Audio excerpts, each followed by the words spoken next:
Presented by Nova Motorsport, FC2, Car System, Elas, Hudic, Solentuna Emballage Hantering, Thorens in Kiel, Hallgruppen, and Sortera. Season 10 starts in 3, 2, 1. Since its inception in 2015, RallyX has captivated audiences worldwide with its adrenaline-pumping action. Over the years, it has become the birthplace of numerous stars in the world of rallycross. RallyX has consistently delivered excitement and drama to fans across the globe. Let us extend the legacy of this epic battle for another decade, where heroes will rise, challenges will be met, and the spirit of competition will continue to flourish. Welcome to the 10-year anniversary of RallyX.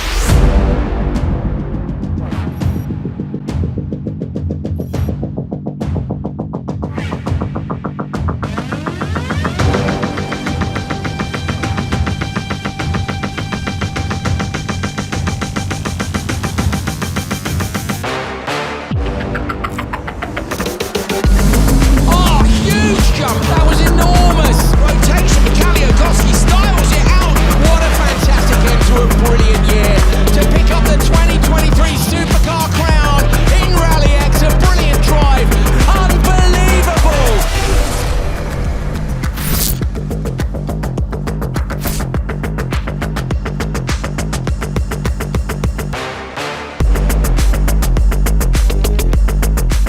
Hello and a very good afternoon to you from Tierp Arena in Sweden. We are back for RallyX 2024. Cannot wait to get started. My name's Andrew Coley. This is Hal Ridge.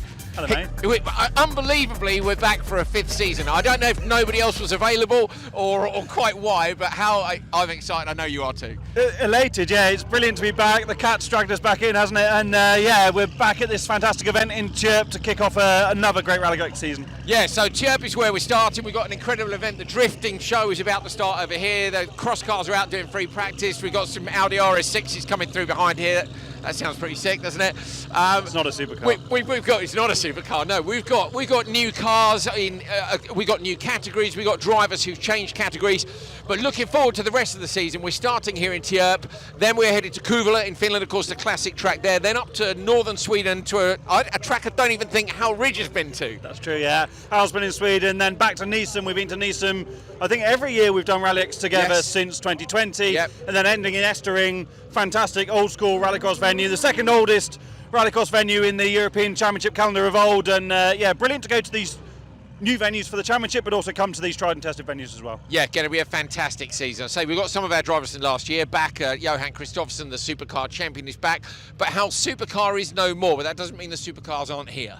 No, open two-wheel drive. So the idea, open four-wheel drive is akin to open two-wheel drive, and that's really to allow any vehicle to race in the four-wheel drive parameter. And Andreas Eriksson, the CEO of the championship, really wants to spark people's imagination to do something different, and we see that this weekend with the introduction of the FC2 car, which we'll talk about a lot through the broadcast. It's an evolution of the Supercar Lights concept, but that's possible to race within open four-wheel drive because it's not a supercar, but it's still a four-wheel drive rallycross car that has similar performance. And we saw the start of that last year a little bit with the introduction, of course, of the RX2E car was able to take part in the supercar category. That went well, so let's expand it a bit. Now, FC2 is probably, let's go this way, probably one of our biggest bits of news, I think, Hal. It's going to be used in Nitrocross as the Nitrocross Next Evo car. As you said, it's based on the Supercar Lights. He wrote a book about that, I don't know if you know. So talk us through it. Yeah, so basically it's so this is a Supercar Lights. This is a traditional Supercar Lights introduced in 2013. This is Casper Jansson's car, a spec series. Now the next Evo class, as it will be in Nitrocross, is also going to be a spec series, but they're running more power here. Let's go this way, Peter, around the outside. They're running more power here by about 70-80 brake horsepower to be comparable with a traditional supercar. So it's still a light chassis underneath. It's had evolution to the suspension geometry, and more importantly, evolution to the engine to get more performance. The transmission's now different as well, and this fantastic new bodywork, which has really, you know, I say livened up, but really modernised the Supercar Lights concept. Yeah, it's elevated the look. So it's got nearly double the power. There we go, as one fires up. That is Kevin Eriksson's car. So yeah, double the power of a Supercar Light. So now you're not going to see them struggling on the start. If anything, you're going to see them more sideways. They might have to get into looking after their tyres a little bit more.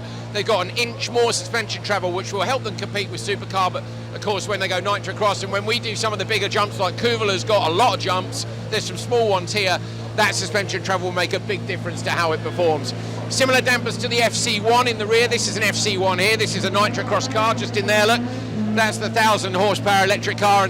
And the idea how this, we'll go this way, is that it's going to bridge the gap a little bit for these young drivers. So, yeah, they're stepping up now. Instead of going from 280 horsepower to 1,000 horsepower, or in the case of in the World Championship, say 680 horsepower, it will bridge that gap a bit. Come this way. It's also to make it cost effective, you know, aside from the new KMS cars, which we're about to see in a moment, people aren't really building traditional supercars anymore, are they? Things have moved on and changed even at national level. So by recycling the Supercar Lights concept, it's creating an achievable platform to compete at that level against cars that aren't being produced en masse anymore, like the OMC Fiestas, for example, of old. Yeah, and if you're wondering, it's about 50k euros for an upgrade. That includes the new engine, which is turbocharged compared to the normally aspirated one.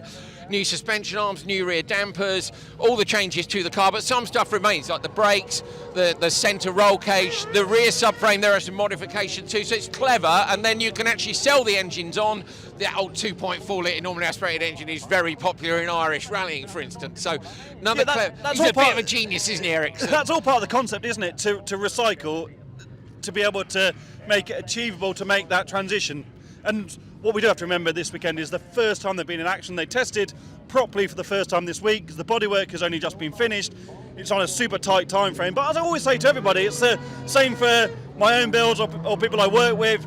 Getting to the first event is so important because you have all of these millions of pieces of jigsaw to put together.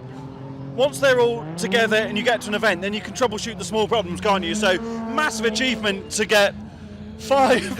Sorry, I'm going to have to interrupt because Andreas Eriksson is literally talking to our cameraman right now because Peter. Our cameraman, who is championship coordinator, yeah, general troubleshooter, he's having a chat while filming us. Yeah, he's telling you, there he goes. We'll get it in the next Andreas later. There he goes, off on his quad bike into the distance.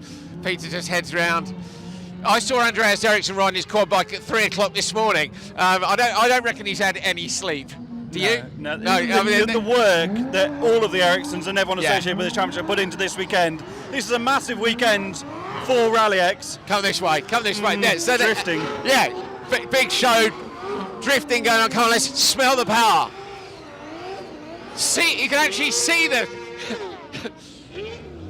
So, the Rally Extreme weekend has drifting, has the sprint concepts, got side-by-side, there's some rally stuff going on, and of course the rallycross. Today, we're running a sprint concept for the opening round of RallyX. That's really important, isn't it? It's not the normal...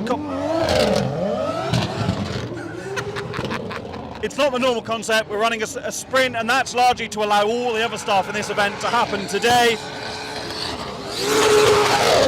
10,000 tickets! I'm not going to lie, that's actually really impressive. Whoa! I was sure that was going in the wall. Here it comes. Yes! There's a lot of concrete blocks around that, aren't there? There's lumps in that smoke. Oh, it's got him my new haircut. What am I going to do? Eric Farren walking behind us here. He's running Conor Martel. Wave, Eric. There he is. Oh, he's so cool. Did you see? It's very, very cool. Very Swedish. So they've given 10,000 tickets away for this weekend. It's free to enter. You can still get tickets to come down today or tomorrow. Can you taste it? Yeah. Yeah, me too. Drifting. So yeah, do come down. It's going to be beautiful weather. It's a little bit cold. Bring a coat, definitely. Right, let's go over here where it's a little bit quieter. So we've got new supercars. Very rare, isn't it, these days to see new supercars, but 2 brand new ones in the pit area here of KMS. You going to come in, Peter? Yeah, the last truly new supercar would have been Team RX Racing's Proton Iris in the UK. So this concept is take a look in here. Look, based on KMS's super successful electric car. They race in the World Championship, so they've taken that platform, introduced known technology from a supercar, and made really the best of both worlds. And it's going to be fascinating to see just how much pace Ole Christian Weber and Johan Kristoffersen have this weekend. Yeah. Again, just like the FC2, this car's pretty under-tested, underdeveloped from where they want it to be, so it's going to be interesting to see how they get on. We had a great chat with Johan last night behind the scenes, and this is known as Chassis 601. The electric car was known as Chassis 600. There's a lot of basically the corners now on this car are the same as they are on the electric car. It's around 130 kilos lighter. Johan still says the electric car is outright faster because of the cut for gear shift and the fact there's more power. But this and looks the like instantaneous deployment, isn't it? You well, can't get away 680 from horsepower from immediately, whereas this is high. and anywhere in the RPM. throttle range, anywhere in the corner, and you can't get away from that with an But internal this is combustion still car. a very special supercar, isn't it? A very interesting cooling package on the rear. The vents for the cooling intakes are up on top of the car. So you've got to remember what Johan's done in the last few years. He drove with KMS for a lot of his early supercar career in the World Championship. Then he drove Peter Solberg's Citroen DS3 while they're developing the Works Polo. Then he went to EKS and drove the EKS Polo. They've also developed their own KMS Polos within RallyX Nordic as well. So this, in theory, is the amalgamation of all of those brilliant concepts, and he's arguably the best supercar ever built. And we can say that already because Johan has this. We always talk about Johan's amazing ability to ingest information and retain knowledge. He's driven the best cars. He has all of that experience, and now they've carried that across to working with engineers from Volkswagen Motorsport to build this amazing new concept. Can I just point out the incredible livery as well? Like, if you don't like this livery, you suck. It's really cool. Look at this.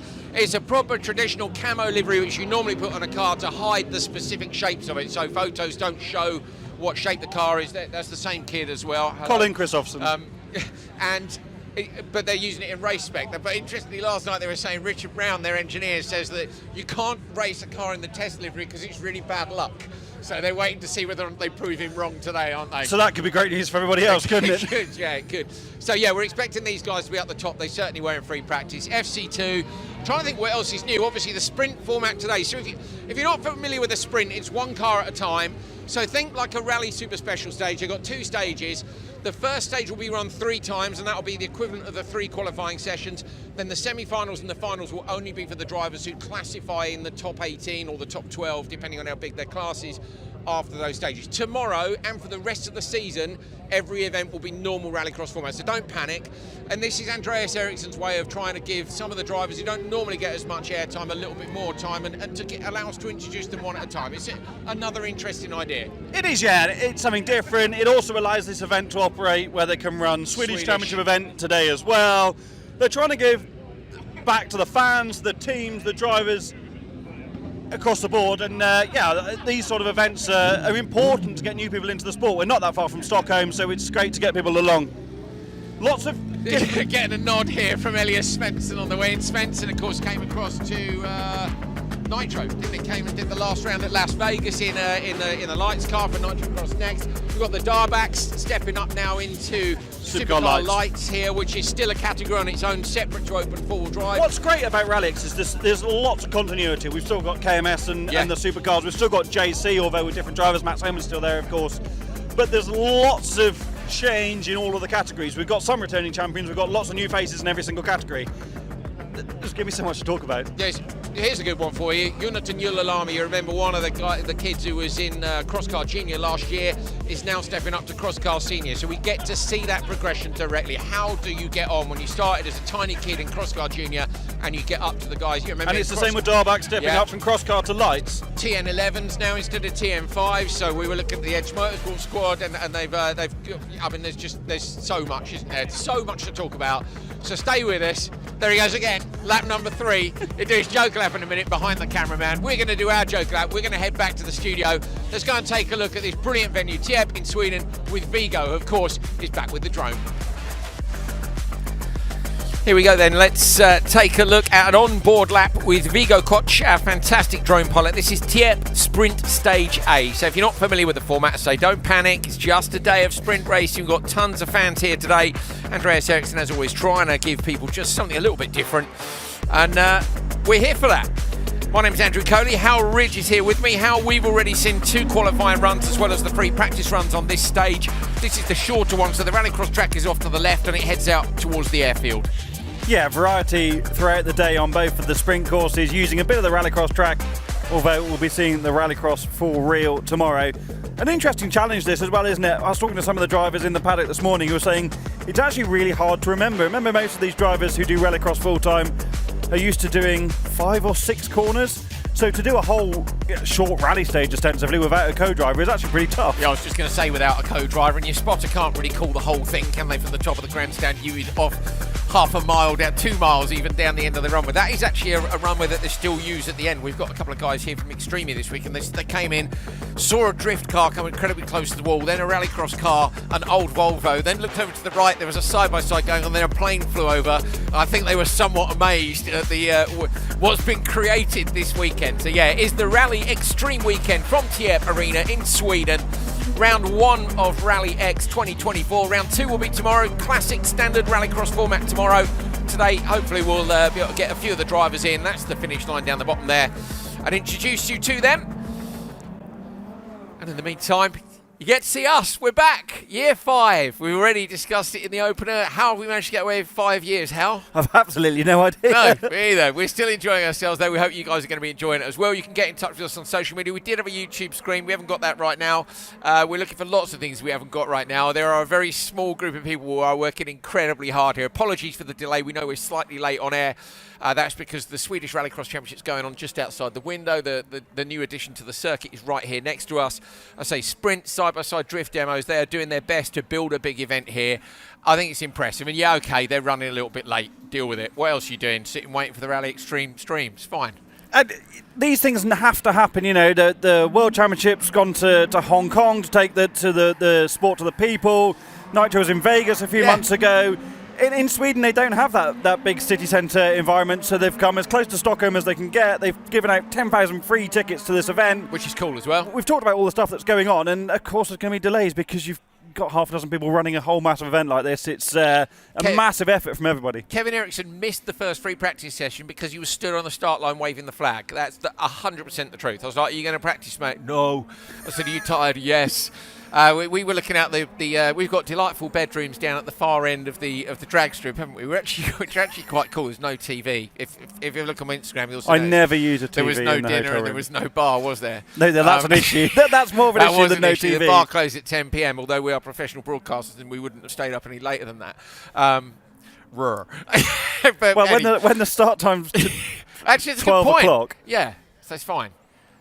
It's fine. What time is it now? I don't know. It's 10 to 4. It's morning in America, isn't it? Good morning, America, if you're watching. Dude, actually, let us know where you're watching from. Send us some messages. Where's my phone? There, it's on charge. Send us You've some messages. already used up all the DM battery. I have, yeah. I've been messaging. Where's Andrew? Oh, he's just replying to DMs. Well, yeah, I haven't even got When you're through as famous as you are, mate, I don't know how you deal with it. It's hard work. I don't know, mate. You're the one with 100,000 Instagram followers. Go check out Hal Ridge. But yeah, do if you Hal Ridge RX actually. Yeah, Andrew_Coley. Whey! Give us a shout if you want to get in touch. Please do. So that is some of the cross cars down on the line. So they've done Q1 and Q2. Let's talk you through the format. There are 2 stages. So stage 1 is the short stage, which doesn't include the rallycross track. And the drivers are going around it 3 times. So they've done Q1 and Q2 already. That's the first 2 attempts. Q3 is coming up. If you are the fastest driver overall, that is effectively the same as if you had the fastest time in that heat, if you were racing like we normally race. So that's how it works. You know, if you're 25th, you get the points for if you were 25th. So the points score exactly the same. When we've got a big category, 18 cars go through to the semi-finals, so 3 6-car semis normally. They're still going to do that, but those 18 cars will just go for another run-off in the semis, and the top 6 of them, the top fastest 6, will go through to the final. Classes like open on a different track. Yeah, on a different track. So the actually, I think the semis are on the long track as well. Yeah, they are, yeah. Semis and finals are on the longer circuit. So the semis and the final, you saw Vigo going around the outside of the banking. They'll hook a left there, they'll come in, they'll complete a lap of the rallycross track, which has got an extension in it from last year, which is right behind us, which is quite cool. And they're heading all the way down as they did was it the first time that RallyX came to Tierp when they went all the way down the end?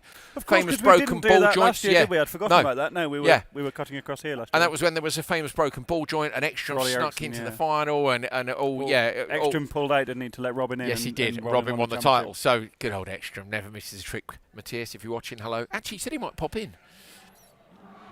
He might, yeah. Yeah, we'll do if you're here. Swedish, isn't he? We've asked lots of people to pop in. You could get away with being a German, couldn't he? But he is Swedish. Yeah, he does speak German. Funny that. Impressive, isn't it? Well, anyone being able to speak a second language Well, is really impressive. let's be honest. Yeah, we're not very good at languages, as you may have noticed. Bad language, quite I good was at. going to say foul language. Yeah, a fairly fair expert at that. If you've ever met any of us in person, here we are. This is a bit of the drift demo going on. Some of these guys are weapons, like super close to the wall. Well, okay, here for a start, that tarmac was all tarmac colour this morning, and as you can see, the entire place has now been painted black. So this is the run. So they head off the line, watch this up to the end, and then they have to get out as close as they can to the cones and the wall on the outside. So you run the car out wide, back across. Look at the amount of lock they've got on the car. So drift cars have a lot more steering lock than normal cars, which is how they can hold the drift angles they do. So if you've never tried drifting, the maximum drift angle you can get in a car is effectively equal to the maximum steering angle. If you go past it, that's the point at which you spin.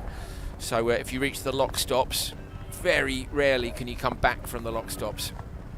So drift cars always have more drift angle than that. Thumbs up as they head out of the arena. That's right down by the start. So just to the left of that, our camera left, is where the queuing area is for the sprint stage. And the start line to the sprint stage is over there as well. We're waiting for the next car to come in. This is terribly RallyX, mate. We're in an awning without any wind, and my paperwork's blown away already. Oh, yes. We haven't even started the season yet. If you've never watched RallyX before, I say basically it's Hal running around trying to catch papers which blow away in an outdoor studio which Peter has invented somewhere. And what's that, Peter? McDonald's? He's making a McDonald's. What are you doing? You're not opening the back, are you? Want to open the back? It's Having a freezing, laugh mate. on it. It's freezing.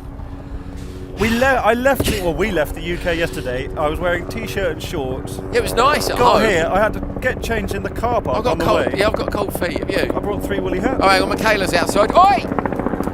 Come here. Yeah, Hanker, come to the studio. Come to the studio, quick. Here's Michaela. I'm making her come in. That's it. Come on, in you come. Less of that.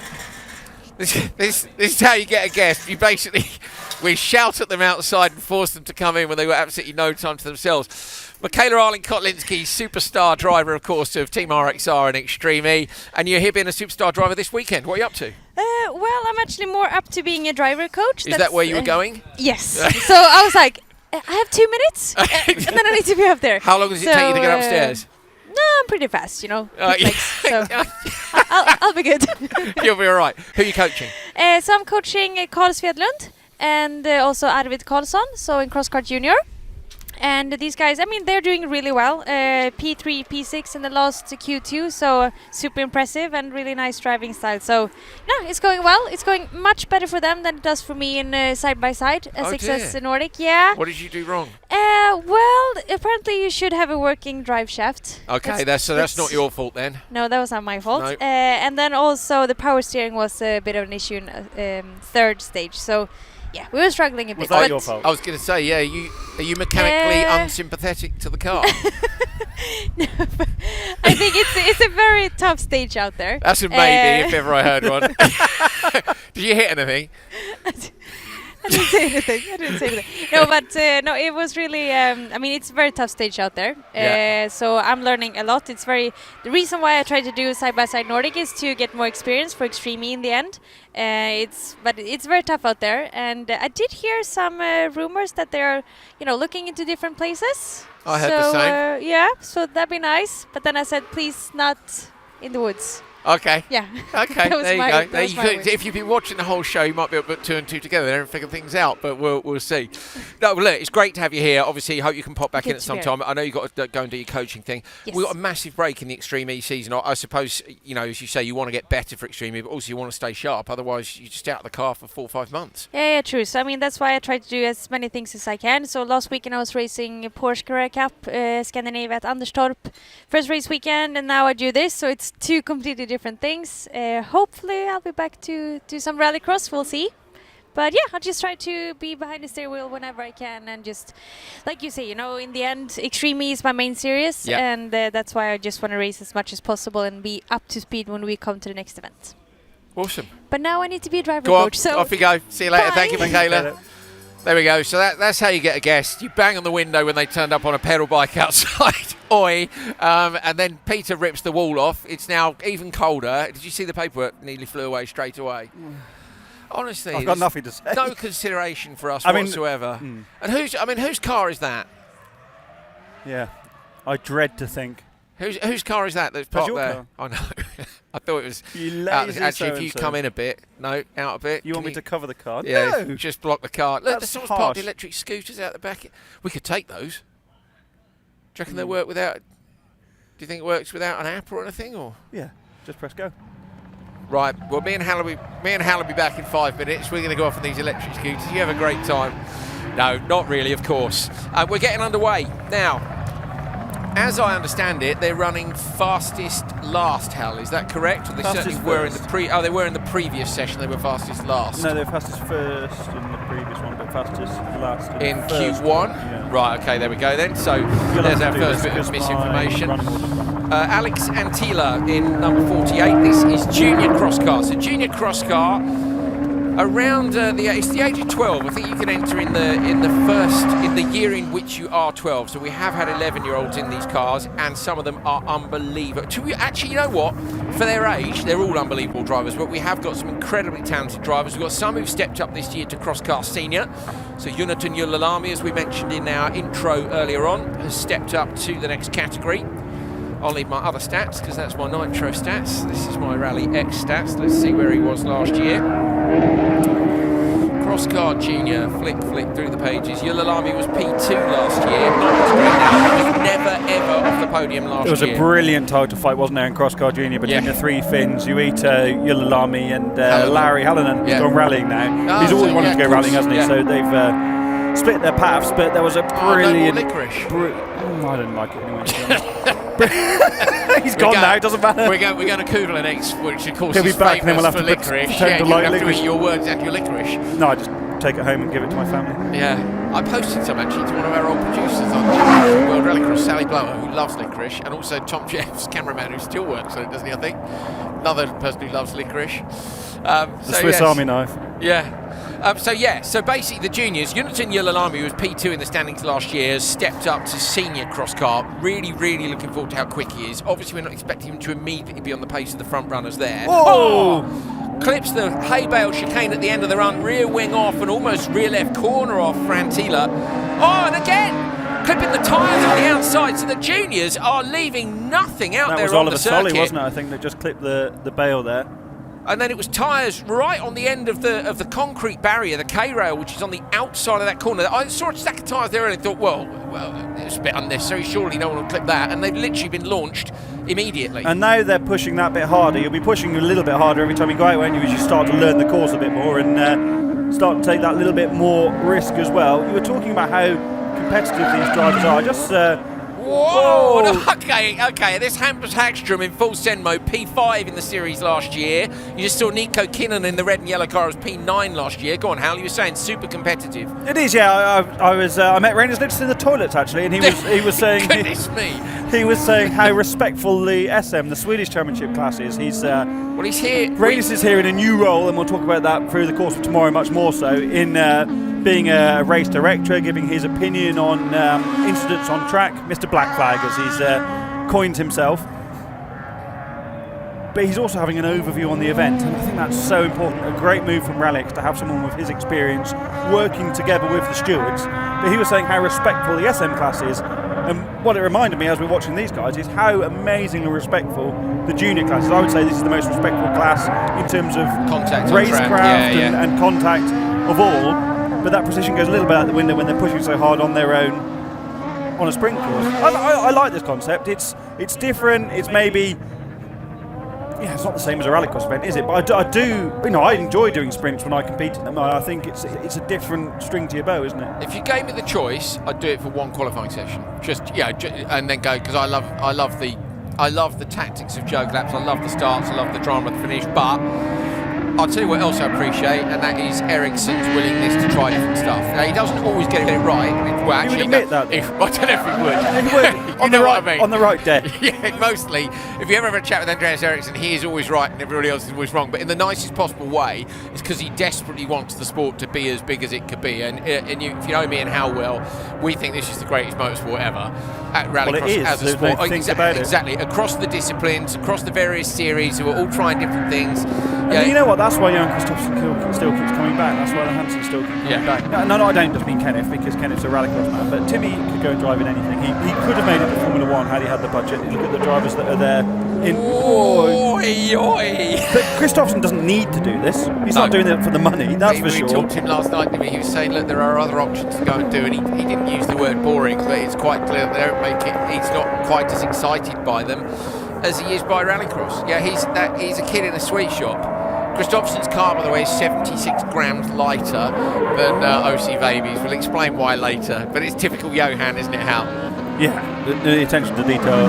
He's just the biggest geek, isn't he? Yeah, massively. You just said that to one of his mechanics earlier when he kicked a spring over that he was about to fit on the car, and he's like, the geek is behind you. And the mechanic just turned around and laughed. I don't know why he kicked the spring over. Maybe there's some rule that springs are not to be left standing up in the tent. There's also a rule about which jacks are supposed to go to the events, isn't it? And OC was explaining to us last night that nobody obeys the rule. There's one that says for workshop use only, and it's always on event. Well, I was saying to other Christian, sorry, mate. You know you spend way too much time in the awning with your hands in your pockets doodling around when you know what all the jacks are called and going, well, that one lives in the rally truck. Yeah. Loves the fact it's called workshop only at all the events. Pitu Matalamaki. That's a cool surname, isn't it, for a rallycross driver? It is, yeah.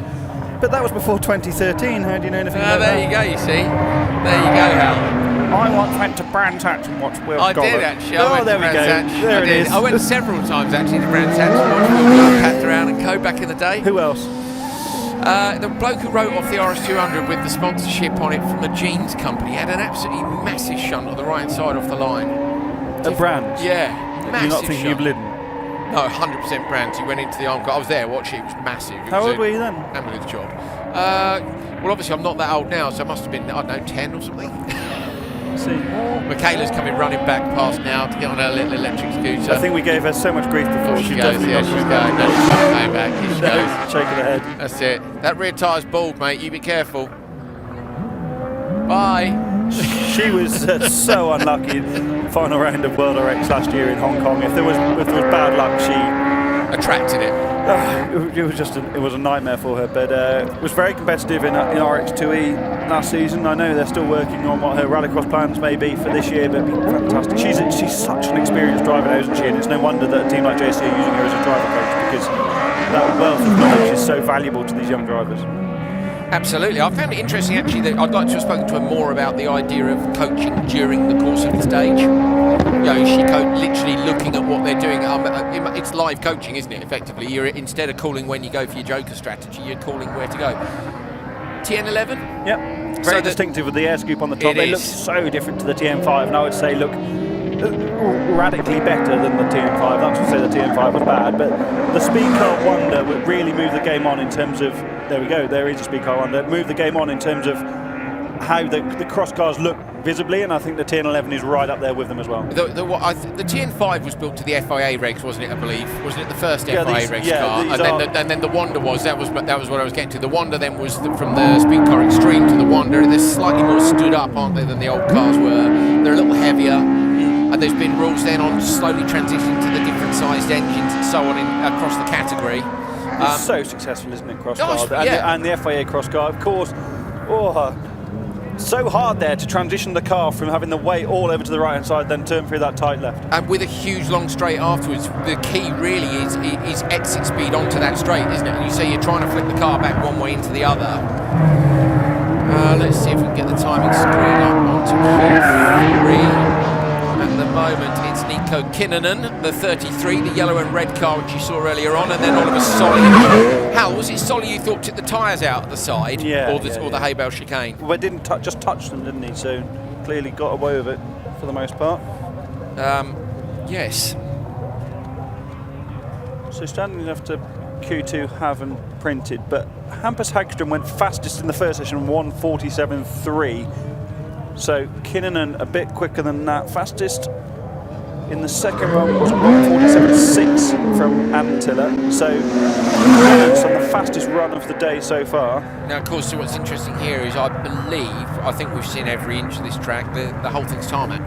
Whereas when they Yes. go onto the rallycross track, there'll be some gravel sections in there. We might expect then conditions could get faster or slower across the runs, as the loose gravel comes off. Although SM's been running on it, so I don't really think there's it should be enough- clean, I shouldn't don't it? think there's enough Gravel to make runs. much And if difference. we look behind our commentary position into the long gravel corner, there's a real clean line on the inside as well. So I think the only saving grace is they won't have had a chance to go up there, will they? So by the time the semi-finals happen, they'll be going up there blind, and you deal with what's in front of you. Yeah, they had a practice run this morning, and it would have been very different, wouldn't it? Because Right, since there's been a then, whole event the whole of SM Swedish Championship has run on that one. Who is this? Is that 63? I think it is, or is it 83? Down my list or something. That's Hume, oh yeah, isn't it? it is Hume. Yeah, Lawrence Hume, who I assume is brother of Alexander Hume.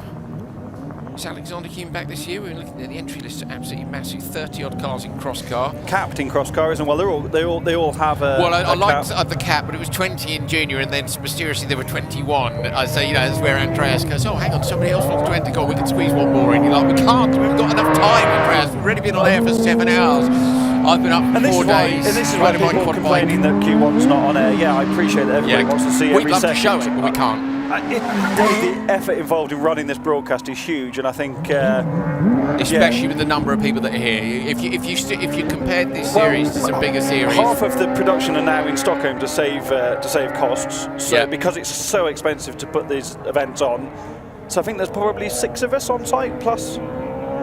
There's less than 10, including the cameraman. That's for sure on the TV production. which is but most of those people are on the event production as well. Yeah. I'd say there's you, me, and 2 engineers. And then the cameraman. Peter, cameraman out on track. Sorry, yes, Of which there are 4. Okay. Vigo, And Vigo 7. 7. Does that include us? Yeah. Cameraman, Vigo, that's 5. No, the 2 But we only technicians really is- make one person between us. We're really not that crucial. We're like the least important cog in the wheel of the TV production. We're the 2 muppets who like cars and just talk about them all day. So yeah, and then on the organising side, literally what? Peter, Andreas, Kevin, Oliver, Maria, and obviously a host of volunteers Yeah, as well. the volunteers behind it is massive, but You come here to do a job that somebody else has told you what to do. You can't describe how amount of limited the effort. resources are, and to produce a live stream of this quality for free is going some really. Isn't it? Oh, into the wall and around this time. Rear left still seems to be on the car. Lights it up. The mudguard is underneath. The mud flap is underneath. Spins the car back round the other way. And now down towards it's Schnack, I think. It's Carl Schnack in the 330 car. Oh, it says 300 on the roof, but 330 on my entry list. Either way. Oh, there's an actual Schnack. My bad. Sorry, there's 2 Schnacks in here, both from Denmark. Wait, that's the kind of attack that I want to see. This has got to be Hook car, isn't it? Is it Hook car? Are we on to senior? Yeah, we are. Listening to the RPM. Right, where's my next list? Full send. Yes. Oh. This is what we came for. This is what we came for. The right. wind. Yeah, well, no, yeah. I was looking for the paperwork that's on the floor somewhere. Right, that can all go. Crosscar Junior. Oh, that's after Q2. Right, that's irrelevant now. All those nice things we said about Peter, I'm All rescinding. the things you printed earlier, Hal, that are around the tent. I've got 20th to 31st. Who car? It's who car, mate. It's who car. I knew it was for the colour scheme on the car. Here it is. Right, let's follow Riku for the rest of the lap if we can. Pause a wheel up into the air. Yesterday we were talking to the guys over with the new TN11, weren't we? At Pace Motorsport. Pace, yes, who I called Edge earlier. Pace Motorsport were running 6 cars, 1 in junior. They were saying they reckon they could wheelie the car to the point of almost backflipping it. The amount of grip it's got off the line. If we wanted. Yeah. Now this is a Speedcar Wonder, I think. Yeah, it is, And they're talking about TN11, but the point is we saw multiple wheelies last year. Look at this, look, in towards the chicane on the inside. Look at that, 1 wheel in the air. You want to use every inch of the track. You don't really want to hang a wheel off onto the dirt unless you can carry the speed through, because at that point you're losing too much traction. This is the chicane that's been eaten into a lot. If you've ever done a single venue rally, you'll know what it's like, clipping chicanes and just having little bits chewed out of those hay bales, and Hukar finishes the run. So he did a 1:37.5 to be fastest in the previous queue. And 1:38.2 this time, so not quite as quick. A 1:38.5 for Ronald Baldins in the first run, and Ronald was second quickest in the second one as well. Bowden's is going to take the TQ, definitely, because Ike Merstad was second and fifth, who's in P2. Hookar was unless he 14th crashes now. first. Yeah, true. And he goes top, 36.9. Bowden's FTD. So Ronald Bowden's, Latvian legend, the supplier of the Riga Black Balsam, Google it. It is a savage drink, which is supposed to be good for your health from Riga, and it's definitely not good for your health. Well, actually, I don't know. They reckon it cures a cold, don't they? I don't think any germs could survive it. Yeah, kills. Yeah, as long as it doesn't kill you, it'll kill your germs. But the Riga Black Balsam, and I am endorsing Riga Black Balsam at this point illegally on a live stream. That's fine. It was a gift from Ronald Bowden. Mate, I'm absolutely freezing. He's taking the tiki. My feet are cold. Are your feet cold? Why did they take the wall off? I don't know. Let's set fire to something in here and warm up a bit. What do you think? That rubber mat over there, the cables are under. We can set fire to that. Can we? How long do you think my van's last? Peter's in the bar. We're in the VIP tent, and Peter's over there. I'll ask for a drink in a minute. A harsh one. It's a black balsam. That'll warm us up, Hal. So you are looking at the number 34 of Eric Nilsson. Some of these drivers' names and liveries should be familiar to you. If they're not, if this is your first time viewing RallyX, remember this today is just a rally sprint for round one. So you're going to see these guys taking part. It's a nice warm-up, actually, isn't it? It's a nice warm-up, yeah. We could do with a few, well, we could do warming up a bit. We could do with a few more guests. We'll do our best to get those. We'll start sending some text messages in a minute. Trouble is, most people are going to be in the queue, aren't they? Trying to get Peter. I've hollered Ollie Eriksson. Oh, Ollie's in the room. Ollie was trying to get away with not doing anything. Well, I suppose, to be fair, he has been obscenely busy. I don't buy weekend. that. Here he comes.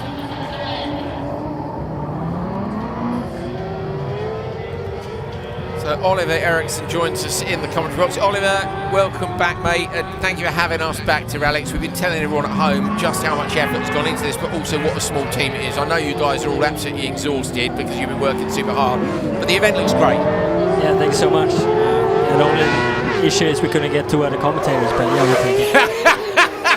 My highlight of the day so far was we were wandering up pretty good this morning for practice.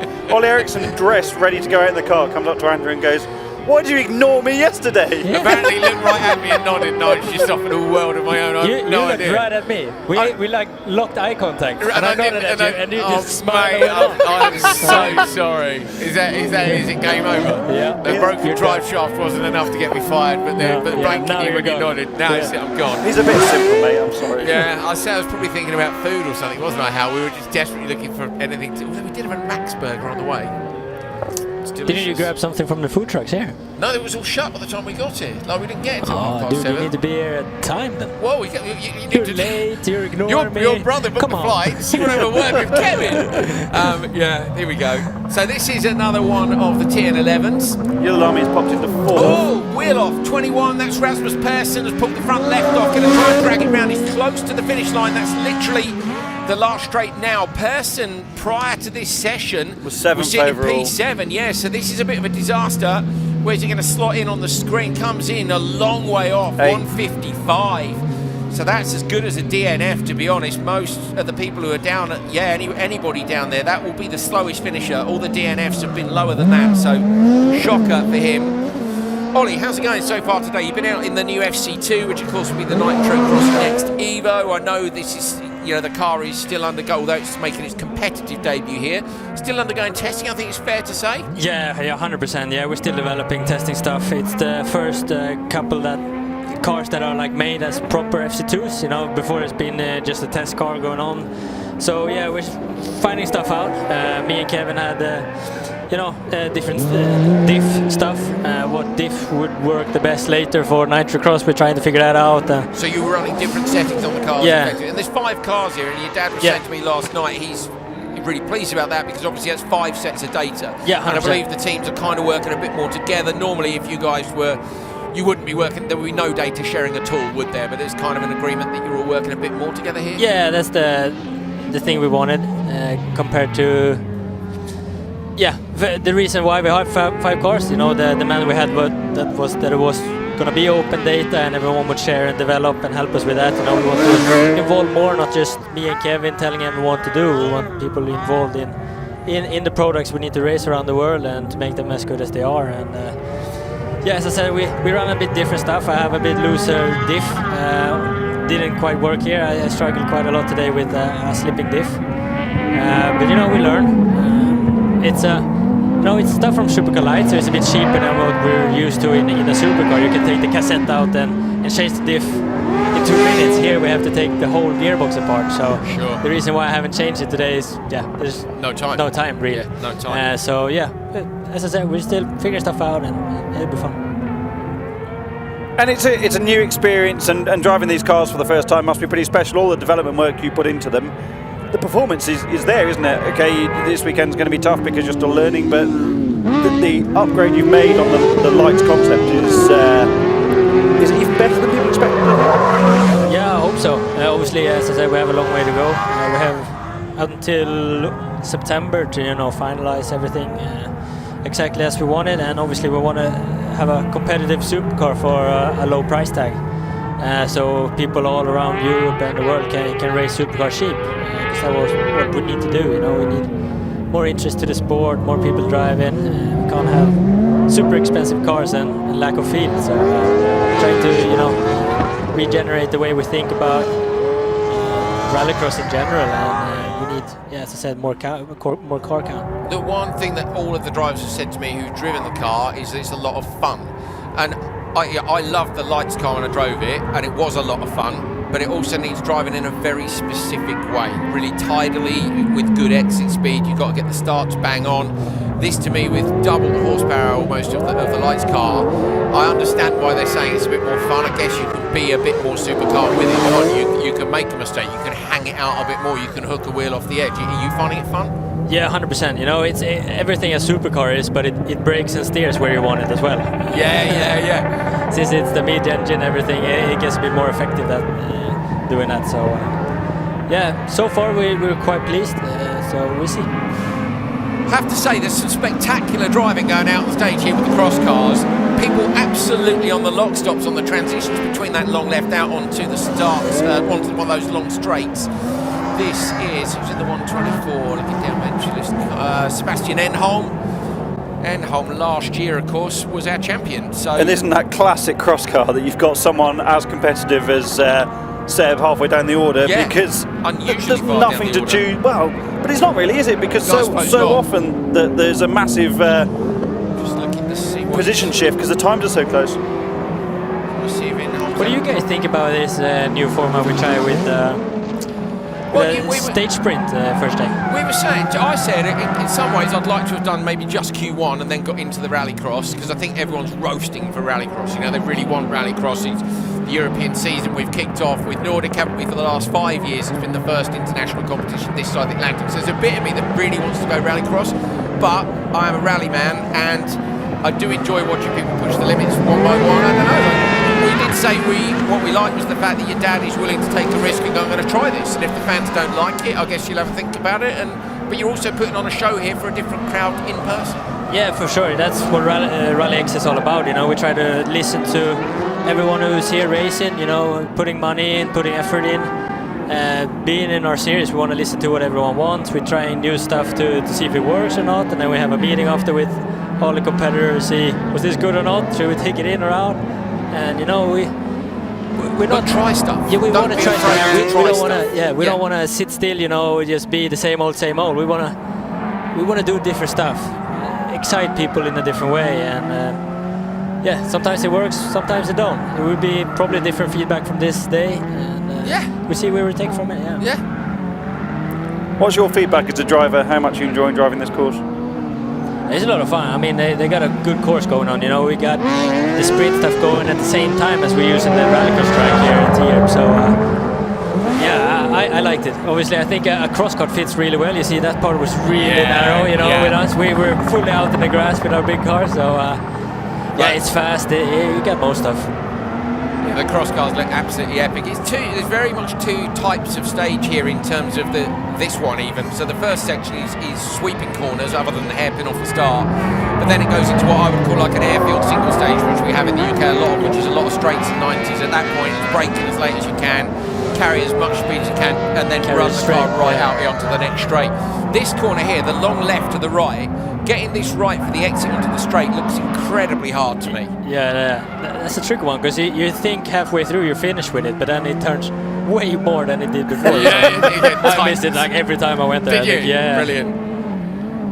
Are you having to learn a new drive? No, it's not really a new driving style with the FC2, I suppose, but it's kind of a halfway house between what Supercar Lights was and what a Supercar is. Is it different to drive? Yeah, yes and no. I mean, it is a supercar, but it's quite easy to drive in that perspective, because the Lights car is known for being like very easy on the drive. Yeah. You know, like a good flow car. I think this has that as well, but it got the power. Obviously, I've struggled today with my diff thing I talked about, the different setting on diff there, so I haven't quite get the full experience of how well it could be yet. But are you running both diffs, just the rear, or? I think it's just the rear right now. Okay. It's the rear slipping first. Right, so you're not getting what happens when the diff slips. Explain to people at home what it feels like.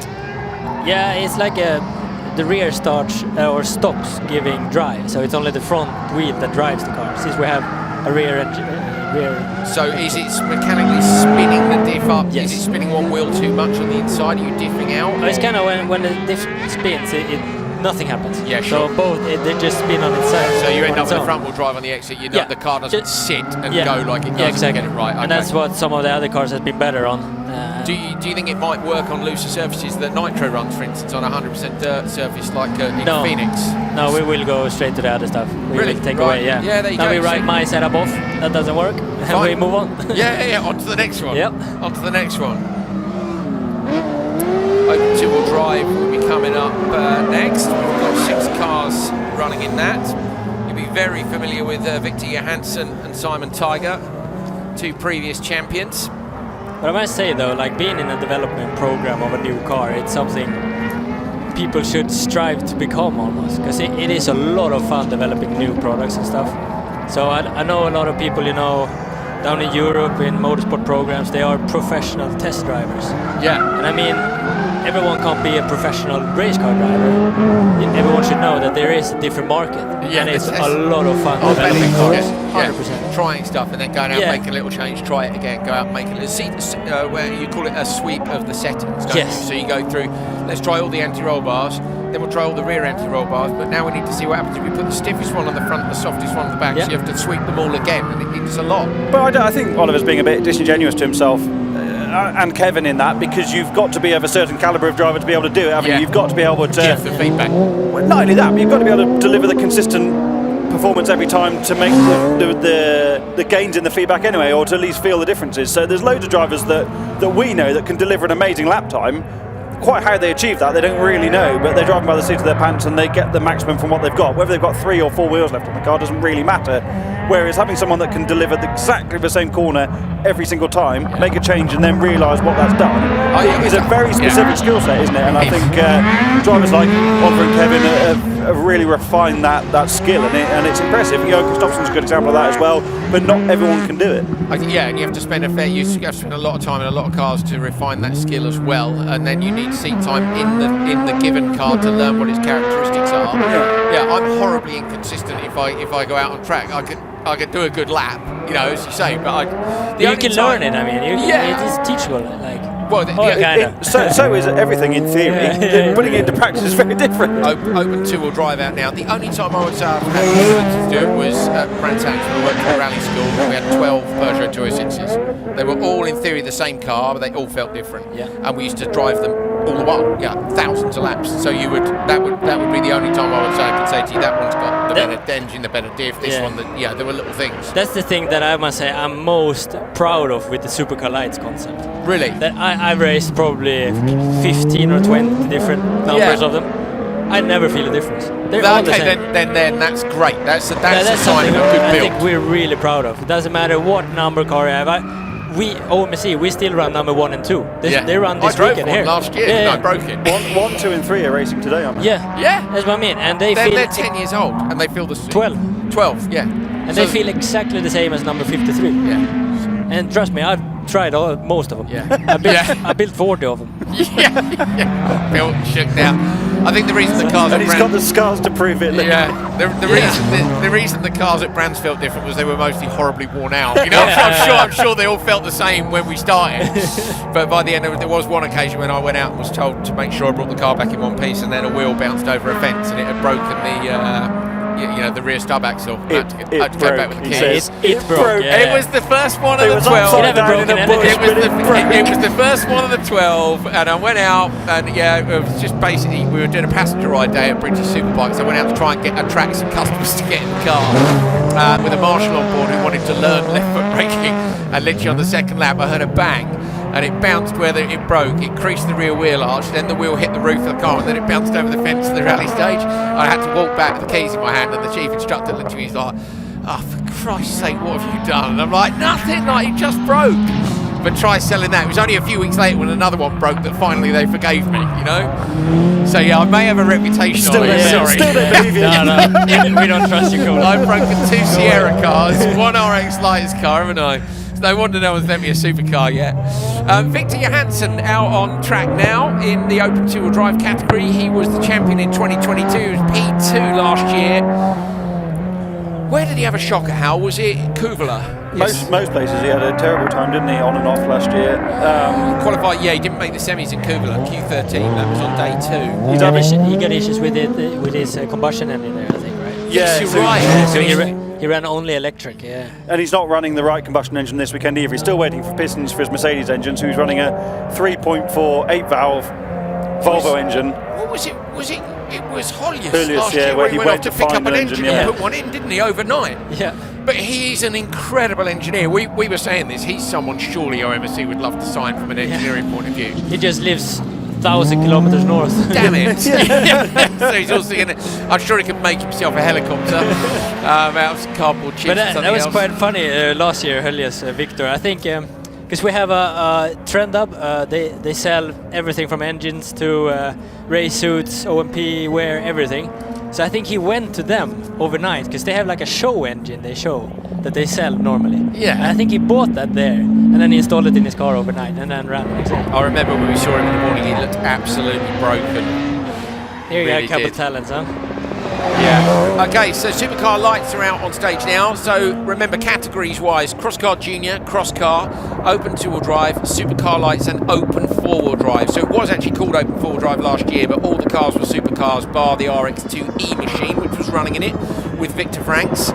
This year, Supercar Lights retains its own category in four-wheel drive, and these cars are four-wheel drive, but open four-wheel drive includes Supercars, RX2E cars, and the new FC2, which is the Nitrocross Next Evo. So it's just opened up the field a little bit more in Supercar, which is exciting to see. But Supercar Lights continues. Yes, for sure. Yeah.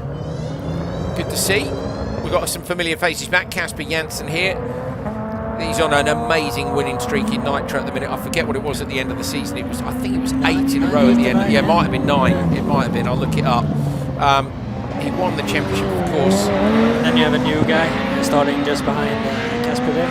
Obviously, we got I was going to say when he said Olofsson, Yeah. I was thinking, yeah, Obviously, we got him. Yeah, the champion. heard of him. yeah, he's done more than 100 events, hasn't he? In the same car. Yeah. Isn't that impressive as well? Well, it is. And that goes, He's still there. yeah, and that again Still winning goes. events. Here we go. Which number is it? You know that. No, you don't. I'm talking about Julia Munier. Here's a new guy. With us obviously from France. Fun seeing them coming up. Also Lunay, like super talents. Julian is really young. Can't tell you his exact age, but when you see him, you see he's young. Yeah. And it's showed great pace. brilliant to be getting these French drivers up here, isn't it? yeah. Like the French Championship is so strong. Super You're still racing the competitive. Super Yes. 600 car in France. So the ability is there, but because it's so well funded in France and it's so commercially strong, it's difficult to get the French drivers to come out of France. These guys coming up here is brilliant for RallyX, and they're clearly very quick. Yeah, 100%. It's fun, you know. We're trying to expand RallyX, going to Germany and so on. So we see future years how far down we go. But it's fun, you know. It brings. I think it's a good pat on the back for the RallyX crew as well. So do you I. know, seeing South Europeans want to come up and race. You know? All 6 people who run the series. Yeah, thank you, your mum, your brother, your dad, Peter. Is that it? Yeah, but we got a couple more. I know. You know what we mean. Yeah, I know what you mean. And Munier's in car 1, isn't he? In the first ever lights car, so it shows exactly what you were saying before. Can I guess 7? Olofsson? No. Way off. Way off. Yeah. This could go on for a long time. Could go on a while. There are 52 of them. 53. 54. He's not a 20, is it? It is a 20. Yeah. It is a 20. Yeah. 20. Okay. 25. Oh, that's 25 on screen Higher just or before lower? there. Lower. Do you know that car though? No. Yes. Go on. You know? Hal, go on then. Helmia Motorsport. 34. 45. 45. They had 2, didn't they?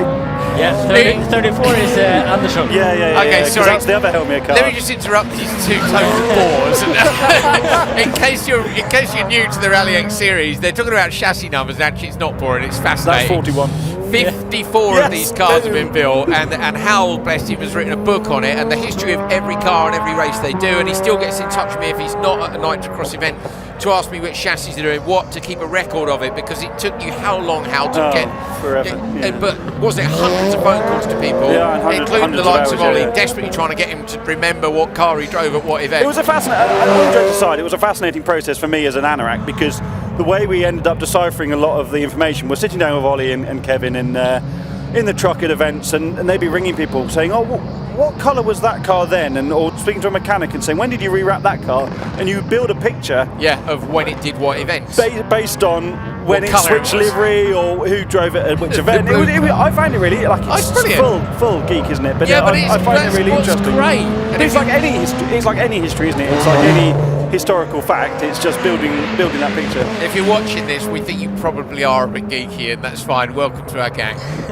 We like it. Go on, what are you going to say, Ollie? That car that just was in the picture there was 50. number 50. Yeah. And here is fun thing. Yeah. The Danish, the Darbucks came. Yeah. Step up from crosscar. Yeah. And crosscar junior, straight into lights now. Fun to see them. They're doing really well as well. Yeah, Tobias has a lot of experience, doesn't he, in crosscar? Multiple much. champion. Yeah. He's raced a supercar a little bit, but not a great supercar, I think it's fair to say. But And Kevin. the spec series is Yeah. just so good for drivers with that experience. And Kevin stepping up from... Crosscar Did he ever Junior. do crosscar or just crosscar junior? I think he's only done crosscar junior, Kevin Darback. I'd have to look it up. My But memory's brilliant not for them to come goldfish. together. They've got Yorick Linneman helping them with some games. Yeah. He's got loads of Big experience as experience well. there. Yeah, brilliant. You got a good program going on. Same there. Fun to see them, coming up as well. Okay, so now we're getting on to the big boys. Now we're on to open four drive. Well, don't you need to go and drive? No, not today. Okay, so they're going to change those diffs out for tomorrow. Yep. So get some more testing done. Christopherson off the line in the brand new 601 chassis, straight on the bar into the hairpin.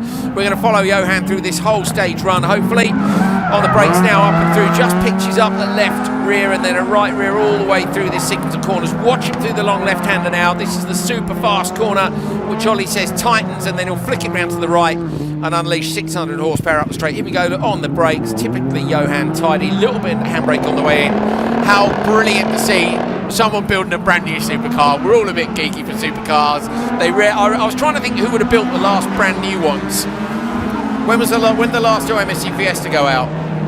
Oh, a while 3 years while ago, 4 now, years for ago. 18. I guess So so. on Donovan's Super- Pro-Tires would be the most recent new supercar. And Subaru, probably the last year of IC in Nitro would have been also new ones. 21, that would have been. Yeah, They would have been new cars. Yeah, so similar sort of time. That was 421. I think wasn't they it? built a 22 car as well, of course, but then the supercar category didn't So happen in Donovan's America. car was for 22. Has there been anything else in Europe? There might have been, but certainly not to the level of European or World Championship or the top of RallyX. And that's this car basically is a lot of learnings from the various different cars, from the Killer Pig, which was the 17-18 World That was the Championship Killer car. Polo. The Killer Pig was what he won the championship in Well, last year. that's the Killer Pig. Yes, what was it? Killer Polo. The Killer yes, Polo. Killer Pig was last year's car, which is now in the UK, Ireland. Yeah, and I love that Killer Pig, but it's amazing. It was a pig and then it killed everything. So that Yeah, was the well, Killer he Pig. said to me that he was saying that earlier on he was talking about the launch. He was going in the end, the launches in the Pig. He goes, they were Oh, they were perfect. He said, you just dropped the clutch, he said, and everybody was gone. And I love it, but it's all those learnings from the factory Polo, from the Killer Pig, from the electric Polo, the 600 chassis, through to the 601 tail. Same corners on this car as we see Vaby coming through in the sister car. This is the first chassis, actually, isn't it? Yeah. It's same corners as the electric car. Yes, the same platform, same subframes as the electric car front and rear. The electric KMS car in World RX, of course. This is Martin Enland in the OMC Fiesta. That's number 19. First if race you're in a interested. Supercar. Yeah, Oi! stepping up from lights. I think Martin never got the run on the green in lights, did he? Like, he always had good pace, but never. You see why? was He never loves quite there. sliding too much. I saw him He's a on legend, in man. Q2, honestly, Awesome. he was wild, he was on the Yeah. grass and I loved it. And sliding too much is not the way forward in lights, is it? No, which is why he's done the right thing to Yeah, move on to move Supercar on where to you can Supercar. get away with it. I made a mistake. Heck yeah, Martin. Let's go. Yeah, go on, lad. Come on, Martin Enland. Have it. And done quite a lot of rallying as well lately, hasn't he? Rally sprints as well. He's done lots of rally sprints in the Whoa. lights car and an R5 car, so he's used to this quick-fire format, learning his way around. Love to see it. Yes, out again towards the Look at the grass. brake of the car as well. Oh, on the grass down the left-hand side, and now on the brakes, watching through the chicane here. Is he going to rub Will he pull a handbrake in the chicane as well? Oh, nearly. Whoever's Marshall car that is parked out near the finish line was like, that's yeah. Enland would have been having you worrying just a little bit. 34.7 he finished on. This is Maiko Tam. Now Tam blew a turbo earlier on. I wonder if that was in practice or if it was in one of the qualifying Practice, sessions. wasn't it? Was it practice? Yeah. Yeah, you sure? It was Yeah. Q1. Don't think so. It was practice, it was before we had breakfast. Yeah, but we missed breakfast hour. We had cake from the media centre for breakfast, and then we came out here and Tam is running 14th on the road, but yeah, I don't have the session results. So at the end of this is coming towards the end of Q3. At the end of this, the drivers will be ranked, and I say the top 12 from Supercar Lights, Open 4-wheel drive, the top 6 from Open 2-wheel drive, and then the top 18 from Crosscar and Crosscar Junior will go out and run again, but they're then going to run on the longer stage. And I'm really excited about that because they won't have had the seat time. We're seeing them here in Q3. They've had a practice run on this stage and 3 runs on it. Then they're going to go out on the rallycross track, which they haven't seen since first thing this morning. So Yeah, and it's we been should running on the whole day. Exactly. Yeah. We should see some mistakes, shouldn't we? 100%, yeah. And it's gonna be fun because there's no margin of error. You know, it's one time you bog, you slide too much, you lose a second or two, you might be out. So Yeah. it's fine margins. Yeah, And there's exactly. championship points at stake, aren't they? It's Yeah, the same as tomorrow. Same as normal. So if you make it through to the final, yeah, I mean in the semis you'll get 6 if you're the quickest of the 6 who are in your semi. Of course, they're all running one at a time. So it is a very different concept today. I say it'll be normal rallycross tomorrow. We'll be live, I think, from Q2 tomorrow. Q2 for lights and Supercar, Yeah, lights and and then Supercar and then everything. Q3 for everything. So you'll be able to join us tomorrow and we'll get stuck in. Philip Turenne, another new driver on screen now to RallyX Supercar for this year. Did RX2E in the World Championship last year. There's Matt Zoman. Any regular viewer will know what a legend Matt Zoman is. The paraplegic driver with JC Race Technic. And there's Per Eklund's Beetle with Daniel Turenne at the wheel.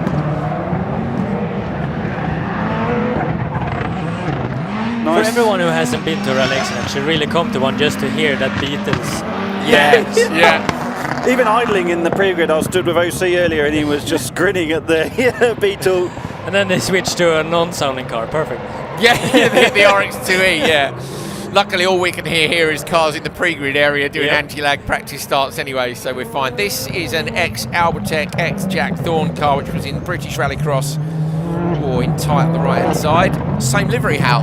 Yeah, well used that livery now, isn't it? Andy Scott's from a few years ago. Jack Thorne bought the car and raced it in the British Championship. Came very close to winning the title last year. Was that up against Patrick? Against Patrick O'Donovan. Patrick missed 4 of the rounds and they had a last round battle for the title. That's double impressive by Patrick, to be fair. Double champion, double impressive. Yeah, and leading it again this year in the older Fiesta after the first couple of rounds. These are good cars, the Albertech cars, and gone to Latvia now, did the first round of the Latvian-Lithuanian Championship last weekend, and now here for a full season of RallyX. Really strong variety of nationalities in Supercar this year. And Andy Scott's now running rally cars, isn't he? Because again, Patrick's been competing in a Hyundai i20 Rally 2 spec car with Albertech. Goes and does things like Rally Barbados. Sounds good to me. Yeah, Ollie did Barbados last year. Patrick has been doing some gravel rallying. He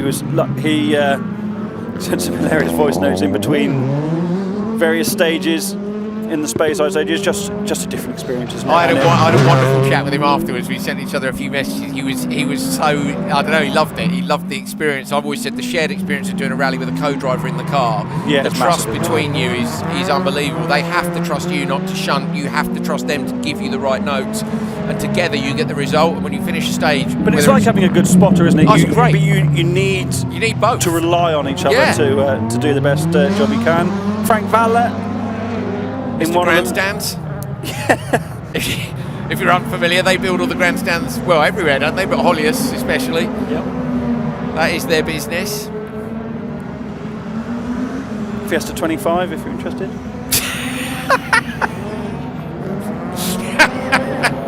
We are, Hal. No, you're not. Yes, we You are. couldn't care I've got less. the book Even at home. Ollie, I like- doesn't care.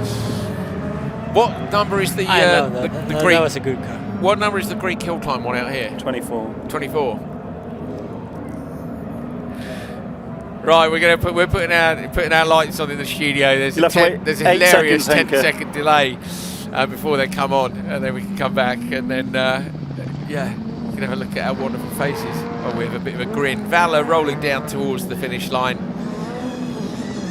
That is. Our finish director has just shouted and smile down the down our cans at us. So can you hear Henker or not? Can No, you? I can't. No, okay, yeah, he just shouted smile. Mate, thank you for joining us. Much appreciated. Yeah, I think it was a fun chat. So you're going to go and do a bit to the FC2 ahead of tomorrow? Yeah. Yeah. Fair bit? Fair bit. Okay. Do you want to get cracking or do you want to carry on for a bit? Honestly, if I stay here, I need to do less. So. Okay, so you're going to go and sit with the. Do you want a sit with job? the Yeah, I family? might sit with my son and my wife over Okay, there. that for a while, sounds fair. That sounds fair. Chill a Thank bit. you, mate. Much appreciated. Thank you, guys. We'll see you later Fun on. having you guys. Cheers, Yeah, Ollie. cheers. So Ollie's going to disappear off. We're going to go and have a look at the highlights from Q3. So take a look at these, and we'll be back with you very shortly.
For round one of RallyX.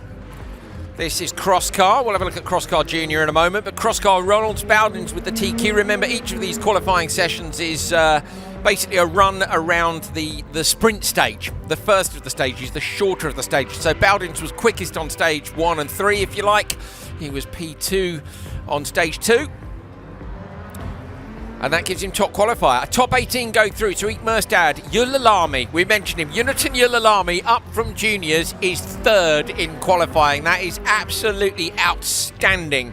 Alexander Hume, P4. Hukart, Cerna, Tudo, Grana, Nilsson, Svensson, Osterberg. Look at that, Osterberg down in P11, Svensson in P10. Talking about event winners there. Orav, Sebastian Enholm, last year's champion, P13. Persson, Eganson. We may have a page 2, not sure.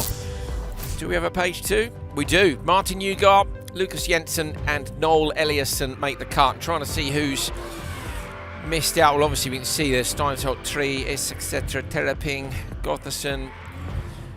Okay. So I would say that our usual suspects are in the top 18, but they're going to be put into their semi-finals, and the top 2 from each of those, in terms of their time around the longer stage, will go through to the final. Remember, today is just a rally sprint, and tomorrow the rally cross starts in earnest. Open two-wheel drive. Nobody in it, according to that. We'll have another crack. There it is. Simon Tiger with the top qualifier, fastest on all 3 stages. Rasmus Berggren P2, Kenneth Kong P3, Victor Johansson P4, Eric Lidman P5 and Tommy Rakalainen P6. They won't run the semi-finals, of course. They'll go straight to the final. And we may make them wait for that and they'll run with the finals, or we may do their final amongst the semis and they'll just be done earlier in the day, which I'm sure they would like to do.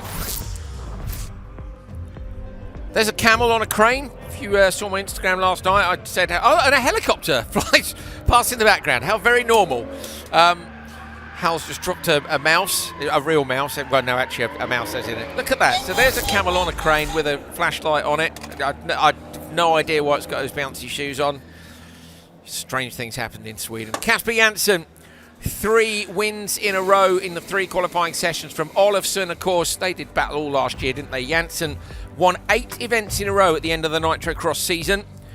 Last year, in Supercar Lights, let me see, what did he do? Oh, he was P4 last year. He only had the 1 win at the end of the season at Hollius, where Olofsson was the champion. So Olofsson is P2, but I say Casper Jansson is on the back of 8 in a row in Nitro Cross. So he really is having an incredible run. Lucas Anderson, who was right in the mix in the championship until Kuvula, really. He had 3 wins out of the first 4 rounds last year, including 1 here, and he's up in P3. How old's Anderson now? How? Probably 16, I guess. He was 15, I think, last year. Yeah. So 16, but well, he's 16 this year. Julien Munier, the French driver that's come up, Marceau, Lunet. Then we've got Birgit, Haug, Darbach, Kastman, Darbach, the 2 Danes, and Haug down to P11. So that's your semi-final for Supercar Lights. Tommy Mackin and Evo there, look. Yes, I was just about to say the same thing, Hal. I was very excited. Pow, pow, pow. Johan Kristoffersson with the number 1 on the car, the reigning champion, the 6 times World Rallycross champion, running in their brand new chassis, the 601, with Ola Christian Veiby in P2. So they've had a brilliant start. Jens Wahl is P3, then Tapinen, Enland on us in the Supercar instead of in Supercar Lights. Martinsson, Matt Oman up in P7. We'll talk to you about him again. I know Hal mentioned earlier on what an incredible bloke he was. Philip Toren, he's a hook fist. Maiko Tam blew that turbo earlier today, but has made the cut. Frank Valla and Marcis Martinov. So I think it'll only be 12, won't it? That make the cut there from that? Yeah. I think it will. Yeah. I think it'll only be 12 that go through.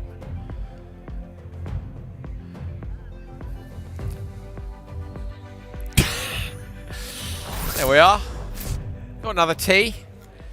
It's not that cold. My feet are cold. As soon as the sun goes, mate, it's going to be it's going to be bitter, isn't it? rather chilly. It is, yeah. But then you won't be able to see anything out the window, so we can insist then that Peter puts the window back in, and it'll be golden. I'm a bit frustrated. Whoa! First dog of the year. Sorry to interrupt, Hal. Look at that. What a hound. Look in the background. Hal's immediately looking at the rally cars in the background. I must admit they're impressive. An array of lights. Oh, he's keen. Look. There it is. He's keen. There's the Evo. Yes. No, wait for the Evo. The dog is good, but the dog goes back for the Evo as well. This is what we're talking about. Straight away, that dog knows Great how to taste. sniff out I wasn't such a great fan of the car. 7, but the 6 is it, Oh, isn't it? 6 is the winner, isn't it? The dog It's knows the that. winner. Look at that Volvo in the background. That's pretty rad as well. That's very Slammed. Swedish, isn't it? Yeah, look at that. An Can we- acquired taste, one might say. Yeah, but I do like it. There was a rusty Volvo there that was an acquired taste as well. Look at that. That is a good old Alsatian, isn't it? Can we? Okay. Okay, can we just go back and have a look at the Mitsubishi Lancer just quickly? Slightly camera left. So leave the dog and go. I wonder if the cameraman can hear me. Oh, hang on a minute. Something American in the background.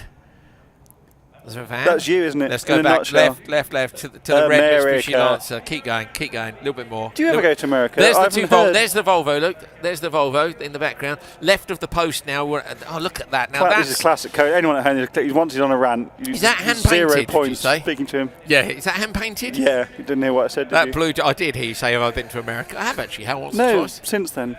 Oh, since when? You're simple. What are you talking about? Since when? What is going on with that door? Left a bit now. We want to go and see the. No, you come to the studio after we've seen the Evo. Oh, Henka! Damn you, Henka! I wanted to see the Evo. He can do The what he ready. wants. I know in he can. Stockholm. He's in Stockholm. I can't even get to him, can I? Rainis Nitish is here. Rainis, come round here You with your can't food. stand there, mate. Come on, come round. No, you can't. It doesn't matter. He won't come. Look, he's going to hide the cake. Mr. No, Black he won't Flag. come, I'll look. go and get him. Go get him. Go on. Hal's going to go and get him. In the meantime, we found the little train, but we haven't found the Mitsubishi Lancer Evolution 6 Tommy Mackinnon edition. It's a red car with white stripes on it and white wheels, if you're wondering. Right, I'm going to go through my messages while Hal's out. Let's see what we got. Yarmo Vosa, studio. Yes, please. Come over, Yarmo. Right, I'm going to tell him Do yes. your hair, mate. What else have we got? Patrick O'Donovan, cheers for the shout out. Ha ha. Here's Rainis Nitish. Hold on, Rainis. He's just sorting his hair out. It's good. How's it going? Very good, very good. And you? Yeah? I'm good. Yeah, quite calm day today. Yeah? That's because they're going one at I- a time, isn't it? Yeah, I hope that tomorrow it will be the same. Yeah. Do you think maybe Andreas Eriksson was like, I don't think Rainis is going to want to do this. So what we'll do is we'll do a sprint on the first day where he Just won't to ease him in. He won't know how he bad made it it just is. for me. Yeah, and then you probably sign the contract tonight going, this job seems easy. And then tomorrow it'd be the Ericsson's coming up there, there'll be fights in the tower. Rainis, who made this decision? I don't know. I think the drivers cannot come to my office. Oh, really? They can go to the. Do you have a security guard? To the other stewards. So Well, he's Latvian superstar. I'm saved. You brought security with you? No. No? They just we just locked the doors, and we are not there in case some decisions are made wrong. Just close the blind. Yeah, I'm not in. Nobody's home. Nobody's No, home. but actually today I've been following the Swedish Championship and they are driving really clean. Yeah? So just I think 2-3 penalties or just warnings and that's it. So I'm surprised. So I hope the RallyX drivers will do the same. So in all seriousness, explain for the viewers at home why you're here, what you're doing. You obviously have a load of experience in World RX. You've raced in RallyX and crosscar most recently. What are you doing here for the whole season within this championship? Yeah, Andreas called me and asked, can I come and help with kind of race controller status. So I've been driving with each of the category which is running here, and I think all the rules you cannot write on the paper, so you have to judge by experience, by feeling, by seeing the situation. So and yeah, I think I can do that. I can see on which situation which driver is not correct, and then we see. We just want to make racing clean and nice. How does the hierarchy work? Like, is it a Krista decision and then you review it, or do you and Krista get together and go, this is what we think happened, or does Krista come to you and say, Rainis, make a decision on this? Is it a team effort? Like, what's the score? I think I'm alone up there, so I have power to take decisions straight away for myself or for all the drivers. And sweet. If I take, then it is like it is, and then we have 2 stewards like kind of helpers in case drivers want to chat or argue. Then to protest or to appeal or whatever the process they go is, to them. Yeah. Do you remember protesting or appealing decisions back in the day? Yeah, I remember.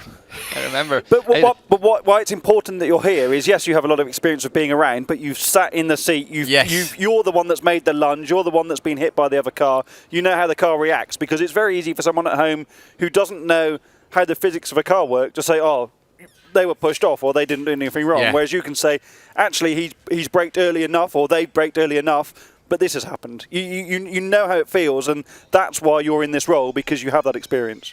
Yeah, probably, and I think if some situations will happen tomorrow, then I will come down here to you and we will discuss and we will tell people or spectators why the decision is like that, and I think that will help for spectators to understand why it's like this or this. How heavy is your pocket? Have you been collecting some donations around the paddock today? Free crosscar trays. Some customers will buy more material from me. Many drinks for free. Quite many opportunities. So now I understand why people are working in a government situation and they are happy with where they are. So. Rainis Netish taking the job for all the right reasons here in RallyX. You can expect the decision making to be much clearer. The more money you have, the more likely the decision is to go in your favour. At least it's easy for me us to explain how.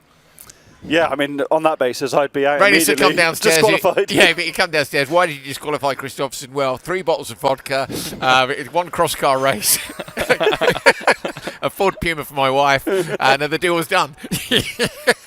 That's easy. Easy as that.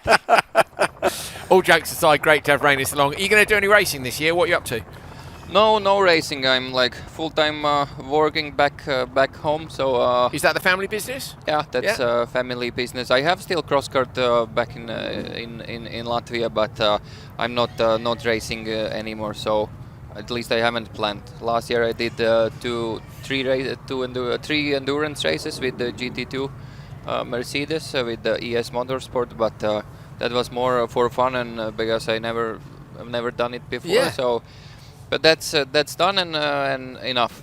A bit longer than a rallycross race. I will give you 50 euros in 3 years if you have done nothing else. 50? 50 euros, yeah. You are way too low. 50 euros. If you walk around the paddock with me, then you will see the bets. I am very poor. 50, he's only very poor because he owns about 9 rallycross cars. That's why he's very poor. There is no way you are not driving again. The end. No, for sure. If situation will... No, actually 3 days ago I saw that there are cross carts in European autocross back in Bauska in Latvia in couple of weeks. So I wrote a couple of guys. Maybe you have cross cart for me. Classic. A 2-week retirement. They didn't have any, so I'm calm again. But let's see. So they're basically like Nigel Mansell, wasn't it? Oh, he's got to go back upstairs. Oh, there we go. Bye. Thanks. Peter's, he's got to go. Bye, Rainis. Thanks, mate. So like Nigel Mansell, retired, but not retired, Hal. There's no way he's not driving again. Oh, no. Clearly, Can't believe he didn't want to take 50. He can't run, can he? I love the fact 50's nowhere near enough, mate.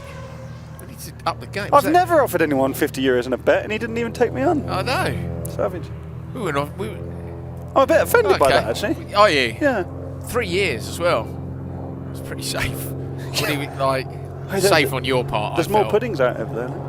Ooh, can't get. No, they were the ones I ate a minute ago. They've got a lot of honey and chocolate on them. They're too sticky. There's Rainis' half-eaten pudding because I insisted he came into the studio. Oh, he left it on the plate.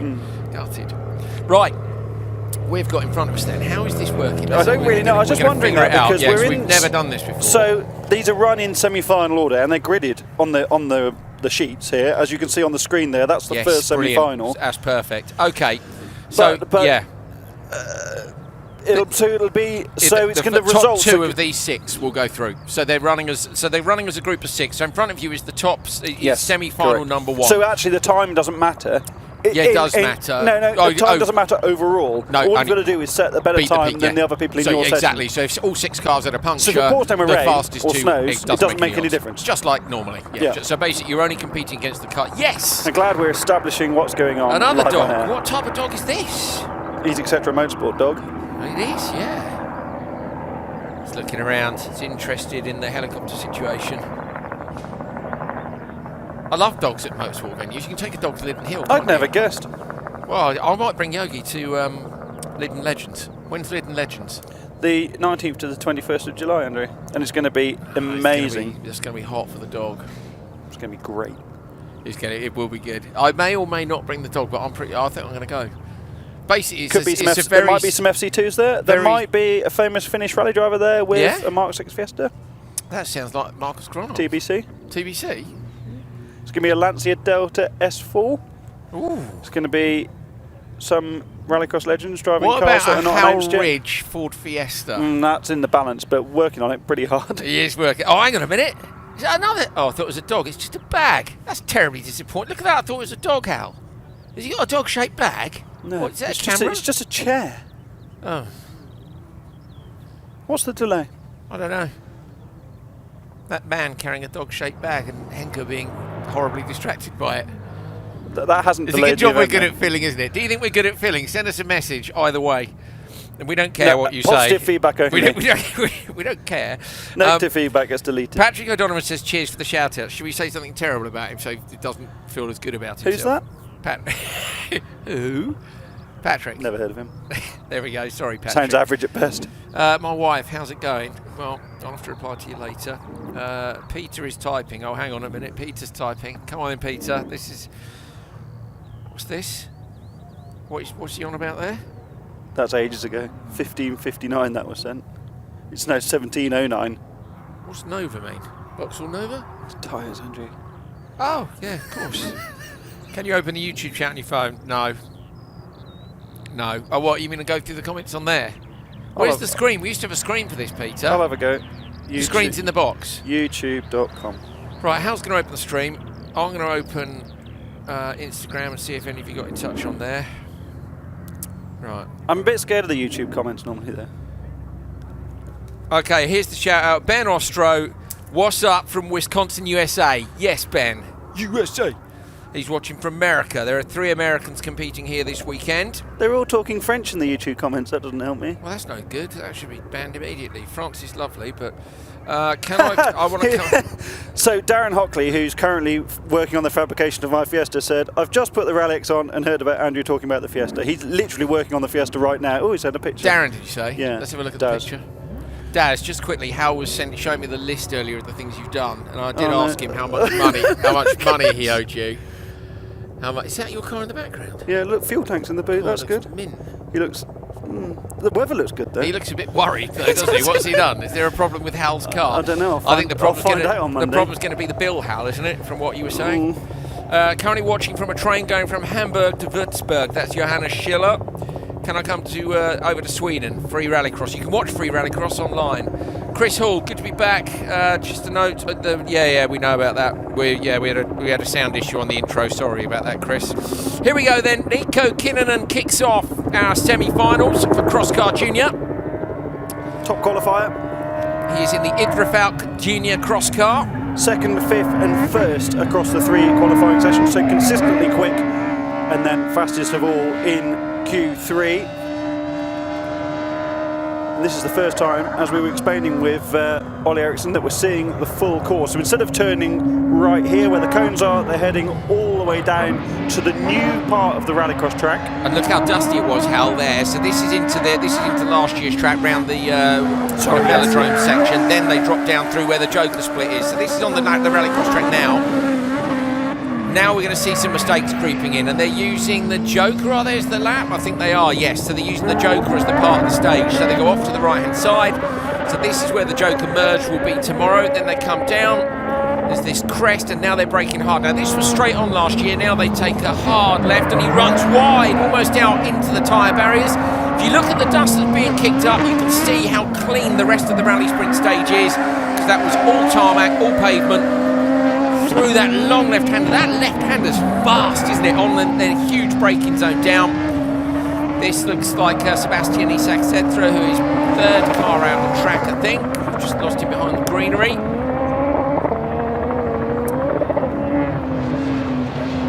And that's Kinnunen heading up the back straight, so now heading over the crest and the jump at the back. So Kinnunen has been down to the hairpin in amongst the grandstands here, right by our hotel room actually, where that infamous incident happened with Ollie Eriksson in 2019 and he lost the championship title. Being used again this season, as you mentioned earlier. And as you said, this is all about beating the other 5 drivers in this session. Doesn't matter what the overall time is compared to the following semi-finals, just needs to to set the best time, beautifully set up through the right-hander. Really nicely done. Long route this, isn't it? On the Long straight there, isn't it? the Really longer long option. straight, yeah, very much. It's a much longer stage, so there's more opportunities obviously to take time, but more opportunities to make mistakes as well. Now obviously we haven't been out and put timing loops out on the stage, so you'll just get the one differential when we get to the end, the one split as it were between the different drivers. So if you are new to the series, there are different manufacturers in crosscars. So the one you're looking at here is an Interfalk Junior crosscar. It looks quite similar to the Edge crosscar, which is a very square looking machine. The Speed Car Wonder is kind of wedge looking, isn't it, Hal? It is, yeah. It's looks more aerodynamically efficient. Doesn't necessarily mean it is or not, does it? But it definitely has more of that look about it.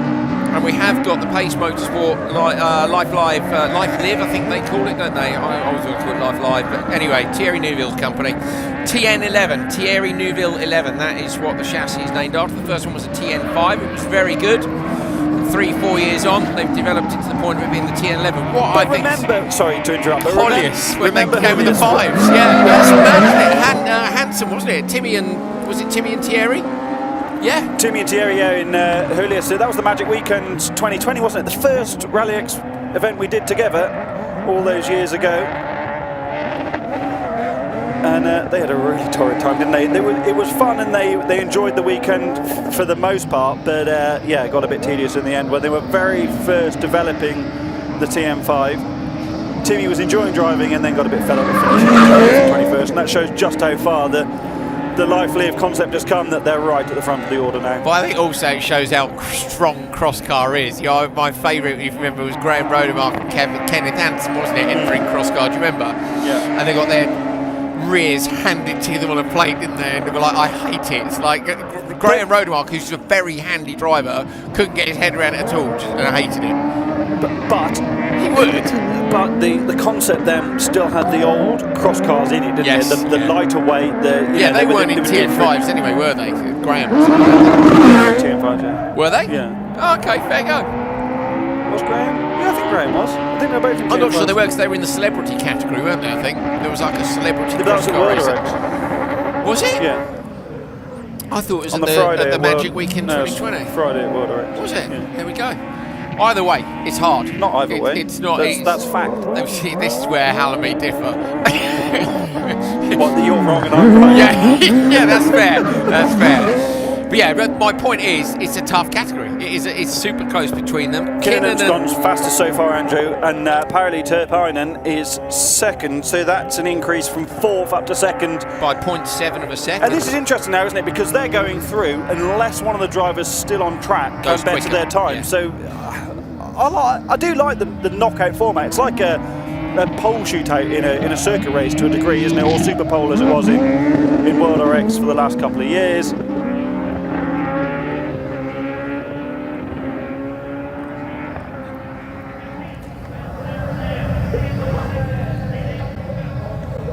Oh, Andrew wants the hat. Thanks, mate. I'm going to talk about them in a bit. Hopefully I get some tyres out of this. Very useful.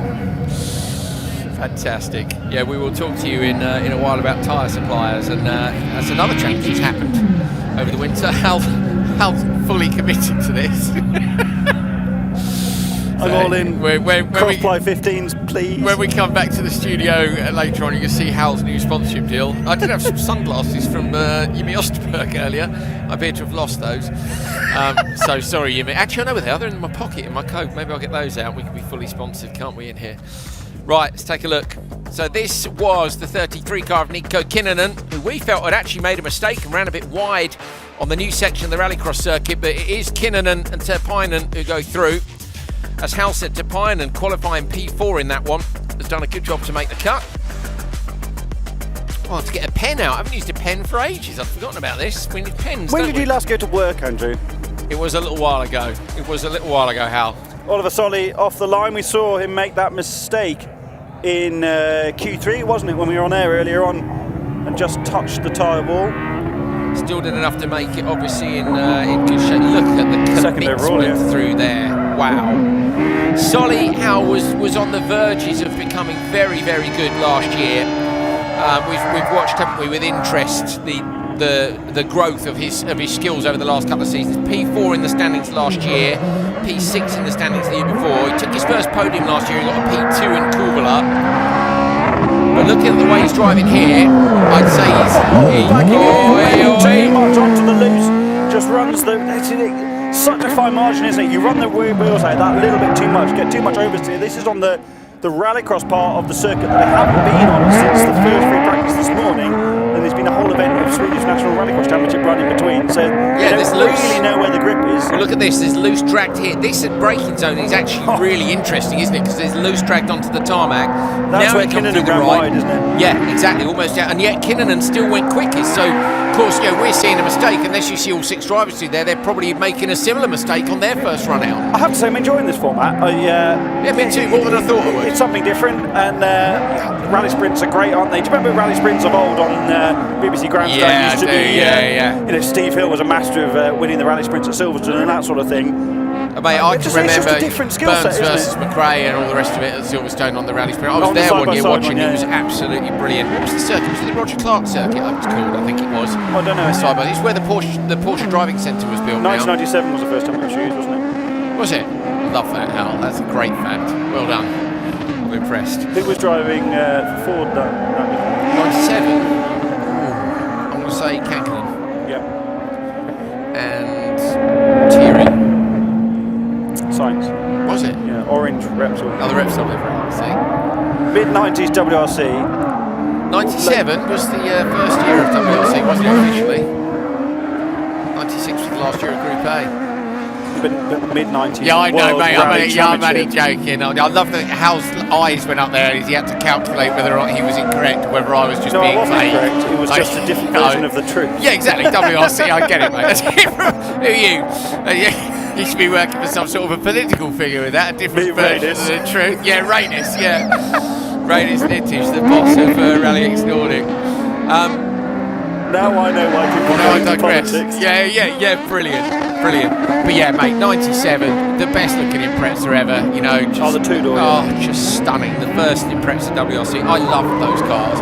But you say mid-90s through to early noughties is my favourite period of rally with Group A through to WRC and the F2 cars. I do enjoy an early WRC car more than a Group A car, I have to say. Do you? Yeah, the Group A car is just a bit too standard for my liking. Yeah, but watching McRae take time out of science in '95 on yeah, but that's because like of the. But that's not. RAC.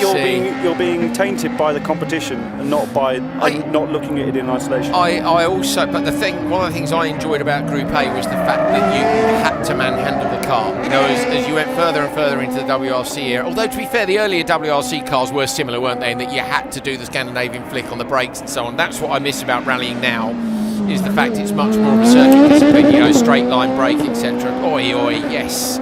So Yeri Hukar.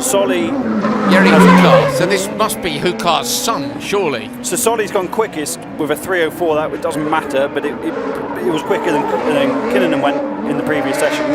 So on a big old push. Solly also is only 1/10 of a second ahead of Arvid Carlson.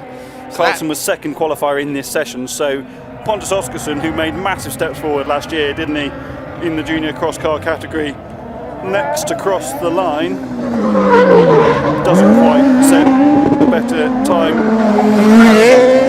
0.2 seconds off the back of Carlson. So at the moment, the top two into this semi are the ones going through with 3 drivers still to complete. Let's see, Hukar's on a right old mission. It was very hard for us, as we said, to see without seeing every job, because the cars were on. So there's another thing. Well, I would like some splits. You know, this is not a criticism of anybody, but from a broadcast point of view, going forward, if we do this concept again, it would be nice to have some splits so you can see where people are against each other. Now, yeah, because you can see was he a second down at the split, and he made it all up in the second half of the stage. We've done the Supercar concept in RallyX for the last couple of years. I know that since you weren't working in the championship, but the concept was good. Would have been better if the field was bigger. Yeah, sure. It included a launch and a lap, but the splits are almost too close together to be able to really analyse it, because it's bang, bang, bang, 38 seconds and it's done. Whereas in this concept, with some splits, you could really talk about what's going on. So if I were doing the flying lap concept, personally, I would like to see a 3-lap run, which is a rolling start. So you complete your first lap as a warm-up lap, and then I'd like to see 1 joker lap, 1 standard lap as the time. But I think that'd be mega. But I do like the start concept because Rallycross is all about the start. So absolutely introduce the start. I get that, but for me, the whole of the rest of the weekend's going to be about the starts in the racing. I think do away with the start. Imagine then you get a driver without the mega launch. Yeah, but the flying lap, then you come over start finish at speed. So it's not about the launch. So you might see some drivers you wouldn't expect to don't normally get the launch. What do you think?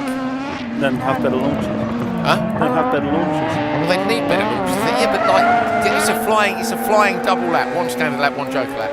What about a start lap, flying lap? Then it's just a heat. I'm not fussed about the start part of it. Everyone's completed now anyway, and Solly and Carlson are still at the top of the order. Al got bored of that. Solly and Carlson, the top team qualifiers, make it here. Is that a spider on the side of my monitor? I think it is. You're going to have to go, mate. I'm ever so sorry. Incy Wincy spider? Yeah. Didn't look like a money spider either, so. I don't No, I'm wondering if we've gone straight into semi-final number 3. Yes, we have. Yes, Sorry. we have. That's all right. So yeah, we've just had to refresh the timing screen. That's one of the other things, of course, is the timing software hasn't necessarily been written for this format. But as always, Chronomoto have provided a banger. Well, that's it. Commentators have done an amazing job of creating something on the fly to be able to deal with this concept. So we've got a whole. So to explain the timing screen for those not looking at the live timing at home, we've got a whole load of tabs across the top of the screen with the different sections, and that's the only way they can split the different drives up into these groups. If you want to look at it at home, Google Chronomoto, so it's CHRONOMOTO.HU. So Chronomoto.HU. Yeah, go to the results, and then on there you can go to live results, which will bring up the timing screen, which we see here when we've got an internet connection. Or you can go to the notice board, which will show you all the grids and all the results you can keep up as well. And then you'll understand why me and Hal spent 3/4 of our day printing. Basically, desperately, we've stolen Maria Ericsson's cross with us, by the way. What? We've stolen her printer. That's where Peter's. I said I didn't steal it. Peter stole it. So the first printer. Peter's getting sacked in the Peter, morning. Maria's cross with us because we've stolen the printer. Maria is cross with us. So when she said you stole my printer, I said Peter stole it. So you're in trouble, is what I'm saying. I was saying Peter's going to get sacked in the morning. You might be fired. Are you pleased? Yes, he Finally. says. He's been looking for a way out since he joined. He's gone terribly grey, hasn't he? He used to be he was very silver fox. Yeah. Okay. Hampus Hagstrom's done a 3:03. That's the fastest time of the semis. But there's nothing to compare it with really because this is the Pace Motorsport car. So this is one of the TN11s we've been talking about. As Hal said earlier on, the air scoop on the roof is the biggest giveaway for it. So when did they run the full track? Must have been practice 2, I think.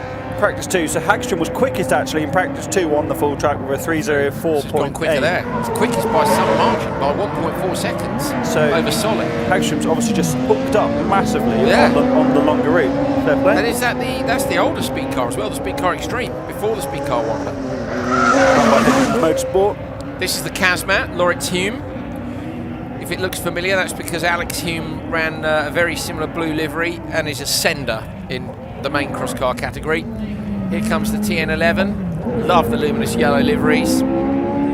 Pace have done a great job of giving us brightly coloured cars. I love a first round for seeing new liveries. Yeah, me too. New liveries are my favourite. Until I get all confused in the first corner. Well, we'll be happy to that'll happen until round 89, won't it? There's only 10 rounds. Yeah, you know what I mean. Don't be silly. How many rounds have we done now over the years? RallyX. I don't know. You missed Riga in 20 something. You missed Holliers that year. Andreas Backward did it. I had more fun in Riga, I think. Yeah, Riga did look good. Was it the same year we missed one each? I forgot I missed that. Yeah, I can't remember. Oh, you were at a wedding. A Backward covered for you. Yeah, and then I went to Pembroke for British Championship. I was at Extreme E. I Extreme E was on the same weekend, which I think now, because of the likes of Kristofferson taking part in this series on the regular, they've kind of gone, look, we don't want to clash with that anymore.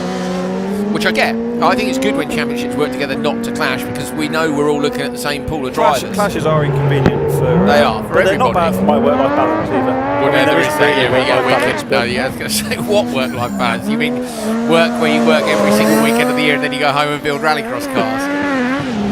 Hello to your lovely other half, Esme. She's definitely not listening or watching. She's had enough rallycross. Yeah. Yeah. In 2010. So Hal, what I want to know is when is Ridge Junior entering Crosscar Junior? Well, he's 10 months old, Andrew, so that, it could be a while. Yeah, but I know what you're like. Yeah, I think it's on the cards. And if I have it my way, absolutely not happening. Really? Yeah. A life of misery and pauperness. He needs to make his own way, doesn't he, and do what he wants, but also, it's an addiction, isn't it? And I wouldn't wish it on anyone. I would. I love it. I love it. Okay, so Hagstrom and Svedland have gone through. We're going to go to Crosscar now. So basically the top two from each of the semi-finals in Crosscar Junior went through. This is rapid. But it was Kinnan and Tierp Arena from that first one. So Tierp Arena is the only driver from Semi-1 for Crosscar Junior that made the cut with without being on the front row in terms of where they qualified. So this is now, should be Baldwin's out on track.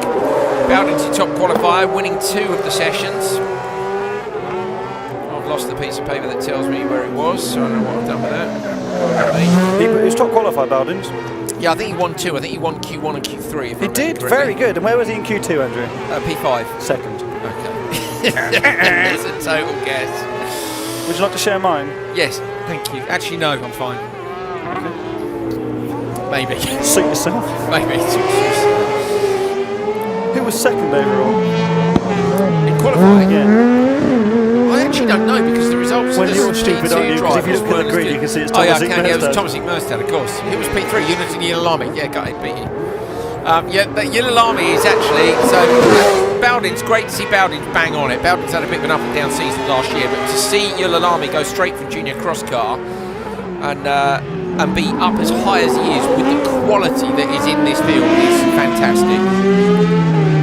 But not a surprise because Crosscar Junior is so competitive that I think you win your stripes, don't you? And if you can be good there, then you can be good in Crosscar Senior. It's just a bit quicker. Crosscar Senior has got to be the most wild category, hasn't it? It is absolutely lit, and the competition at the front is intense. And I think Rangers Nittish could be at his busiest during Crosscar this weekend, or tomorrow at least, because there's just so little to choose between them, and they are all absolutely committed. So just sent a message from Yarmo Vosa. I was like, "Are you going to come in?" He said, "Can I come and join you in Coventry?" I was like, "Yes, please." He's the boss of Edge, isn't he? Sorry, Pace. I keep saying Edge. Why do I go? Because it's Edge Crosscar, isn't it? I keep saying Pace. So it's Pace Motorsport. He said, "I'll come and talk to you when we have something to talk about." And I said, "Well, that's now. Crosscar's on." And then he says, "I'm behind you." And he stood on the fence behind us with his cans on. He was very proudly telling us yesterday of the improvements that the team has made. And it allows him, doesn't it, Hal, to listen to all of the spotters and talk to all of the drivers, whereas each of the spotters has only the channel to talk to their drivers. They're running 6 cars, 1 in junior, 5 in senior. They've made a driver signing over the winter as well. And one of his drivers, Tamu Tudu, is moved up to second, just beating the time of Alexander Hume. Hume obviously had an issue there somewhere because lost a lot of time, plus 4.3 on Baldwin's. So that's not going through to the final, and could actually end up at the bottom of this order. Lars Svensson now quickest of this session on a 2:44.9. You're looking at Ugar, who was their big signing over the winter, Martin Ugar. I think Tudo left the team. So Tudo's in the Speed Car Wonder. Of course. So Tudo was in the team last year, and Ugar in the Life TN11. Yep, has switched, yeah. So Ugar could be a threat here. How are his qualifying performances? Look at your bit of paper that I printed out I for know, you. yeah, I've lost mine. He was Did I mention 16th, it? Ugar was 16th overall, 30th, 11th and then 4th. So Okay, so increase. getting much quicker. And he's the last driver to set a time in this session. Hume's tumbled to the bottom of the order. Enholm into 4th, so Enholm's not progressing to the final in this first round of RallyX. Ugar's on a big push now. He's got to come down and beat the time of Baldwin. So Baldwin's been beaten by Svensson. So Svensson at the top of the table. Baldwin's 0.4 off. The top qualifier here might get knocked out if Ugar can beat the time. Coming down now through that last section. No. And doesn't. So Ugar goes P3. Baldwin's makes it by 4 tenths. No, sorry. 0.195. So Baldwin's was beaten by Svensson. That if Ugar had got him, he'd have been out. He's made the cut by less than 0.2 of a second. Ink Merstad out now. Yes, on the limiter. A bit of sideways as well. Let's go.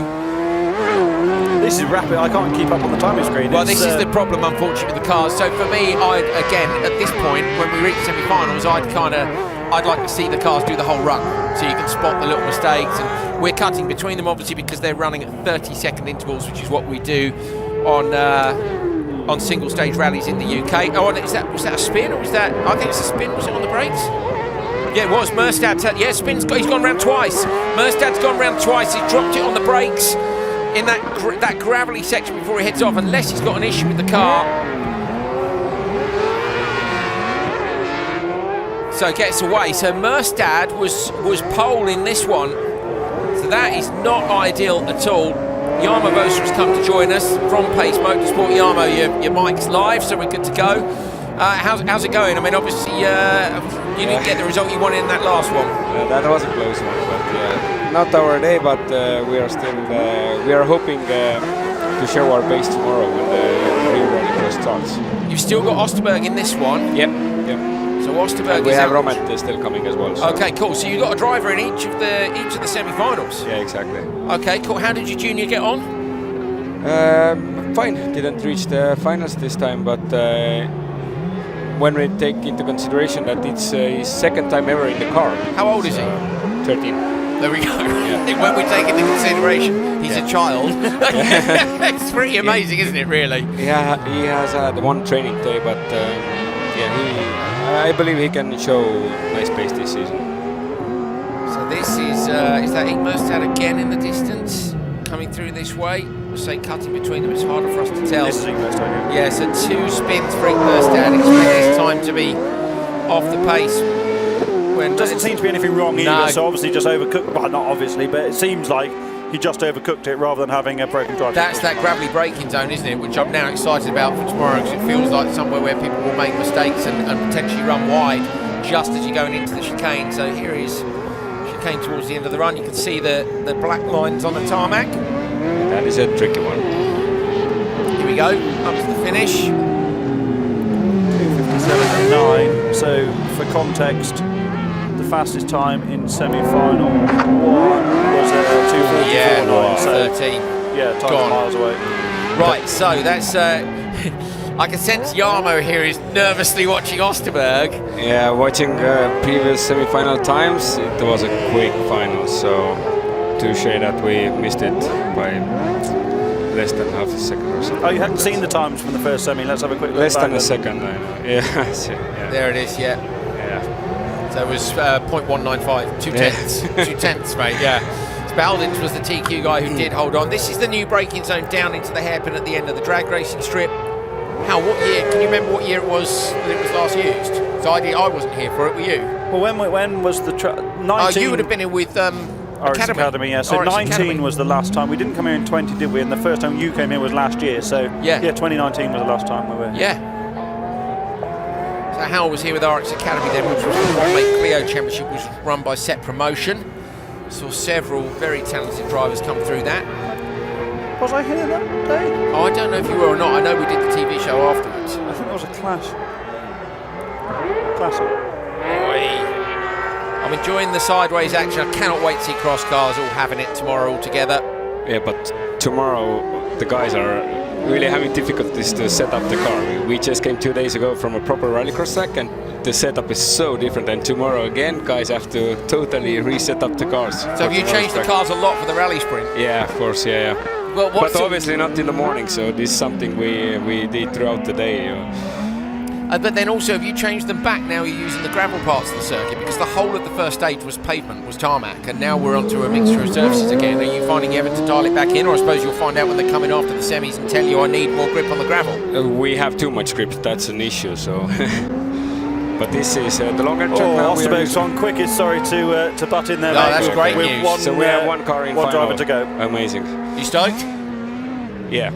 And look at them, we had a huge crash earlier, so I'm happy with whatever we did. We missed a huge crash. What happened? Yuga lost brakes, so where? The quickest section. Oh! So straight. But luckily, there's lots of runoff up there as well, isn't there? Yeah, but this was concrete, so we lost the front and rear of the right side of the car. So really? Yeah, we took brand new one and disassembled all the parts and put on the car. So no way! It's a lot of damage. So Jensen goes quickest at the end there. but Osterberg does make Osterberg it. finishes second in this semi-final, moves through to the final, and we are immediately into semi-final 3. It's fast, So isn't it? we have a chance here as well. Right. Look at that. Stamping on the brake, flames out the exhaust as well. Up now towards the right-hander. Flames out the exhaust. I've forgotten how much I've missed flames out the exhaust in crosscar. It's great stuff. So Yarmo, you went away over the winter and you've made numerous changes to the team. We've only got a couple of minutes, but give us an idea. You know, you looked at stuff from last year, I guess, and went, right, what worked, what didn't? You're running more cars and you've tried to dial things in even more. You want to become the benchmark, don't you, really, for crosscar? Don't think so, but I think I hope we have enough pace this season. Yeah, we have new cars, the N11s, which on the test they have proven to be amazing. On the European Championship they are doing excellent job. So we are really positive. So when the rallycross season truly starts, let's see. And what about all the little details with the truck and with the data and the radios and just little things? You know, is that just about making processes easier? Yeah, basically, to make everything, you know, when we have 6 cars running, 5 senior and 1 junior, then there's a lot of people we have to manage, so we try to make things for us as easy as possible. So last year when we had to book tickets and so on for 15 people, so now it's like 25 people, okay. So it's quite a big amount of... it's a lot. It's a lot, yeah. And do you fly most of the staff over for things like this? I guess only a few of you need to come in the trucks. Yeah, mostly. And this time we came with the cars because we came straight from Finland test, but usually we fly. And where were you testing in Finland? At Kouvola. Okay, so that gives you some data for the next round as well. Yeah, that's positive. Now he's got a big smile on his face. We know what you're up to. But most importantly, I think you might have removed the pizza oven from the awning. This is a step backwards, Yarmo. Do you understand? Yeah, we give our best, you know. All the effort went to the truck and to the radios. But you know that how me and Hal work. Yeah. Oh yes, flames out the back. Here we go again. We will require pizza. So we may have to reinstate the pizza oven for Kouvola. We can do it. Okay, yes. We've been learning from Rainis Nitish, who's been telling us that he's been after people that. Oh my goodness me, Yulalami. Cerna's just bumped out. Misses out at point 4. Jonathan Yulalami, who qualified 3rd overall, was pole in this one, and he's 8/10 up at the moment. Noel Eliasson and Isak Egonsen could be a threat. We know he's close among the cross-car drivers. So you got 1 car in. We got 1 car in. Yes. He goes from full smile to so disappointed. So could he literally, Yarmo, next time we'll try. The season is just starting. Of course, we would like to have more test kilometers, but I think we are confident in the season, so it's just the beginning. I'm looking forward to seeing how you get on in Kouvola, where you've had that mileage and where the pizza oven is. So we'll come and see us tomorrow. Go on, get back to the tent, because I know you'll be looking to get ready. Mate, thanks so much for joining us. Much appreciated. We'll see you later. So Yarmo Vosa from Pace Motorsport, they've got 1 car through to the final, and we move on to Supercar Lights. Well, one thing I would have, Hal, definitely next year, is I'd have more breaks between the categories. You know, I don't think we should do a 30-second interval between the last cross car and the first Supercar Light. What do you think? I agree. But also, we may well be chasing darkness here, and I know there's a hard out on racing at 8 PM, isn't there? We can't make noise after that, so that might be why. So this must be Marceau Lounet on track, who is one of our French drivers. And he has the most fantastic livery, which is basically, it's for St Mary-Glise. St Mary-Glise was the first town, I believe, maybe the first village, if you want to be completely correct, which was liberated on D-Day. The first place it was actually liberated was Pegasus Bridge. But on the front of his car there, he's got each of the 5 beaches from the beachhead invasion back then, and the number of men who were very sadly lost. And this comes a couple of days after VE Day, Victory in Europe Day, and this year is very, very special for the celebrations in France. They're incredibly grateful up in the Normandy region for the fact that the invasion came to them and they were liberated first, and it was 80 years ago, which is pretty staggering. I do find it a bit sad that as a world we haven't learned not to do these things anymore. You know, you'd like to think World War II was going to be the last major conflict, and sometimes I look at things, but we're not going to get too political about it. But I love the fact that there is a celebration of the sacrifice that was made back then to allow us all to be free and make the decisions that we make. So big respect there for a great livery on the car. I say it's for St Mary-Glees. There's some fantastic museums around the area. If you've never been down to Normandy and see those museums, please do go and take a look. It really is well worth you spending a couple of days down there. I promise I've been lucky enough to do it a few times, even with some of the veterans when they were still with us. So yeah, amazing. Now Anderson this is, isn't it, who was made his debut last year when he was 15 years old. How brilliant start to the season, yeah, and then it can't, I wouldn't say the wheels fell off, that's not fair, but it wasn't a good weekend in Kuvula. It wasn't a good weekend here, was it? That was the problem. Was it here? I thought he did alright here, maybe I'm wrong. Great opening weekend in Neeson. This is dragging some memories out. And then a shocking first day here, I think, and then it went better on the second day, but then I think things just got in his head a little bit. It's tough at that age, isn't it? And you need to take the, retired in the final here on the first day and won on the second day. But yeah, it was Kuvula where he didn't make, he's fifth in the final on day one. And Linné runs right onto the grass and the run to the line. We have got a time. All goes P3. So Linné goes P3 there. Because we've only got two semi-finals. Of course, in yes, Supercar well done, lights. Hal. Nicely said. I've completely lost all my paperwork here. I'm trying to keep them in a nice pile and ended up not. Unlucky. Unlucky, lad. Unlucky. There it is, Supercar lights. That's what I was looking for. Where have we got Supercar in front of me? I don't think basically I'm going to do what I always do, is just throw all the paperwork away and time for the finals and just not worry about it, really. It's the winner, isn't it? You say? It's like making loads of notes for a job interview, not that I would know, and then never looking at them. What was your last job interview? Probably RallyX, wasn't it? You must have had a phone call. And a chat. No, it didn't really go like that. I'm just trying to think, I suppose I was going to say, what was our last traditional job interview? My last traditional not quite job. the same, is it? I'm trying to think that. I think my last traditional job ended when I was 17. I was doing night shift at Morrison's to pay to go to New Zealand. Oh, I'm trying to think what mine would have been. My rallycross career. I imagine it would have been working at some swimming pool or something, or as a lifeguard somewhere. Maybe for the civil service after that. I hated that job with a passion. What did you do for the civil service? Oh, I can't even, not a lot. I did it a couple of days a week while I was starting out as a motorsport instructor. I just needed a couple of days a week solid. Did you do motorsport instructing? Oh, Simon Olafson's got very sideways there.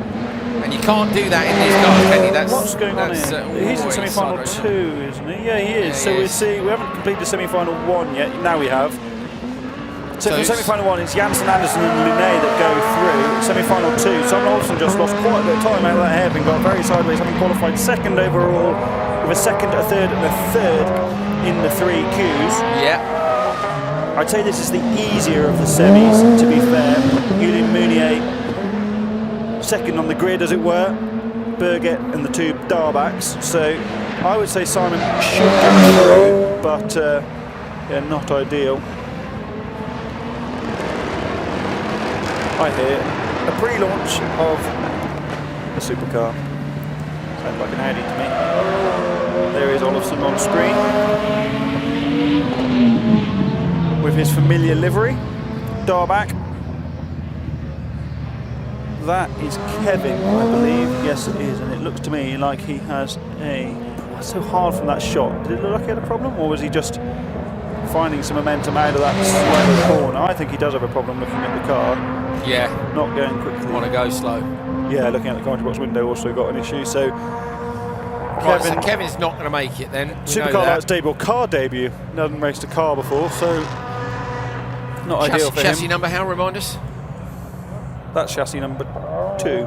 Right, so Extreme Forces, this livery, this was the World RX livery in 2016, I want to say? Or was it 15? 15. 2015. Yeah. Nittish and Backrud? Correct. Yeah, so... Inexplicably correct. Yeah, you impressed a little bit. There's Johan Kristoffersen. Oh, come on, Johan. Right, we want to follow Johan. We only want to see Johan for the next couple of minutes. We also need to know the Supercar Lights results. No, that's fine. Okay, we'll have to see the Supercar Lights. Olafson's quickest. No, actually, no. I'm more interested in Kristoffersen. We'll see Birgit now. We'll see the results. Okay, Birgit's coming through. There's Kristoffersen. That's better. Right, so this is look. Okay, so now we're getting into supercar business on the rallycross track Olafson, over the gravel. Meunier and Birgit are the top 3 until Tobias Darback completes. As we watch Kristoffersen. Only 11 cars, of course, only 5 in that second semi. There's Johan through the Joker, ran a bit deep on the brakes. It's this next braking zone which is the loose one, so watch him up over the crest. The car gets unsettled. I was looking at that, the rooster's off the rear of the aero, but he doesn't run wide. We both saw the same thing there, didn't we? Darback's done it.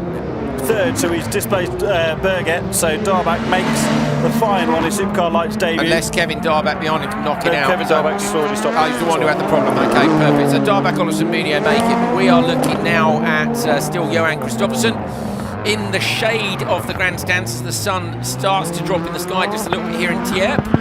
It is, if you're wondering, 5:48 p.m. or 17:48 if you like to say in Europe.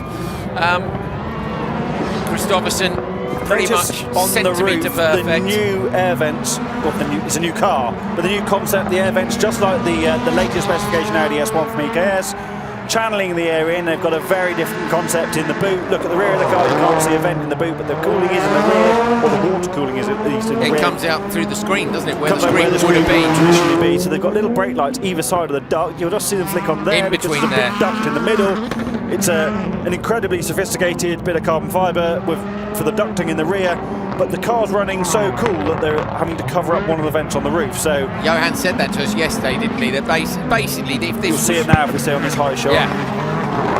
So this, think back to the peak of high temperatures at World RX. I reckon the highest temperature we ever ran would have been Abu Dhabi. Kota was pretty hot, wasn't it? Yeah, I guess so, Kota. There's a fair few places in Nitro which have been mega hot as well. But there isn't, I would say, actually think about it, August, you could get mega hot temperatures in Denmark, and at least some under estuary we could be for high temperatures. Yeah, and if it's this car's always running better to have European or more World cooling. Championship, Hungary at the end of July is Yeah, going to be an hot. absolute stinker as well. So. Yeah. And you need that cooling. You know, so it's interesting to think that the factory polos had the cooling in the front, but this is now cooling in the back. Where you struggle with supercars generally is in temperature management. Yeah. So, particularly if you remember, Johan always said the Polo, it had to be up front. If you didn't win the start, they could suffer with overheat when they had the cooling in the front of the car. The whole point was win the start, and you can run the cooling in the front of the car. And you can only do that as a professional driver. As a gentleman driver or an amateur, A, you're not necessarily at the front, but B, you don't necessarily have the capacity to manage the temperatures. Yeah. Now I know from my own experience that racing a supercar and looking at the dash, it's like it's two different jobs. Yeah. So it's only great drivers like Kristoffersson or Timmy Hansen or Backer that can that can read all the information on the dash, flip through the pages, and race the car at the same time. So you need to be able to manage the temperatures, and for drivers who don't have that capacity, then they need the cooling in the rear to make sure that the temperatures managed all the time. And they've got the balance of the car where they want it roughly as well. There is a huge amount of weight bolted in low down on the floor. So to give you an indication as to Kristoffersson's pace in this new Polo, he's done a 2:31.9. Jens Wahl, who was 2:31.1, sorry, 2:31.1. 31.1. Jens Wahl, who was extraordinary on his debut last year in a supercar, he's very, very quick, has gone 8.3 seconds slower in 2.5 minutes. Basically, if you're wondering who's going to win tomorrow, it'll be somebody in a zebra polo. Running. I mean, the 6 times world champion, you'd be a bit mad to bet against, but also, OC Baby is a class act, and you can't bet. Johan got a puncture here last year, if you remember, when he hooked over the inside of the track on the run up into the velodrome section. I would love to see OC fire Johan off for the crack as well. Sorry, mate. Get out. Boom. Off you pop, sunshine. Off you go. Imagine if they had a punch up in the paddock, like best mates. It's quite easy to fall out with your best mates as well. Well, it isn't turn 1.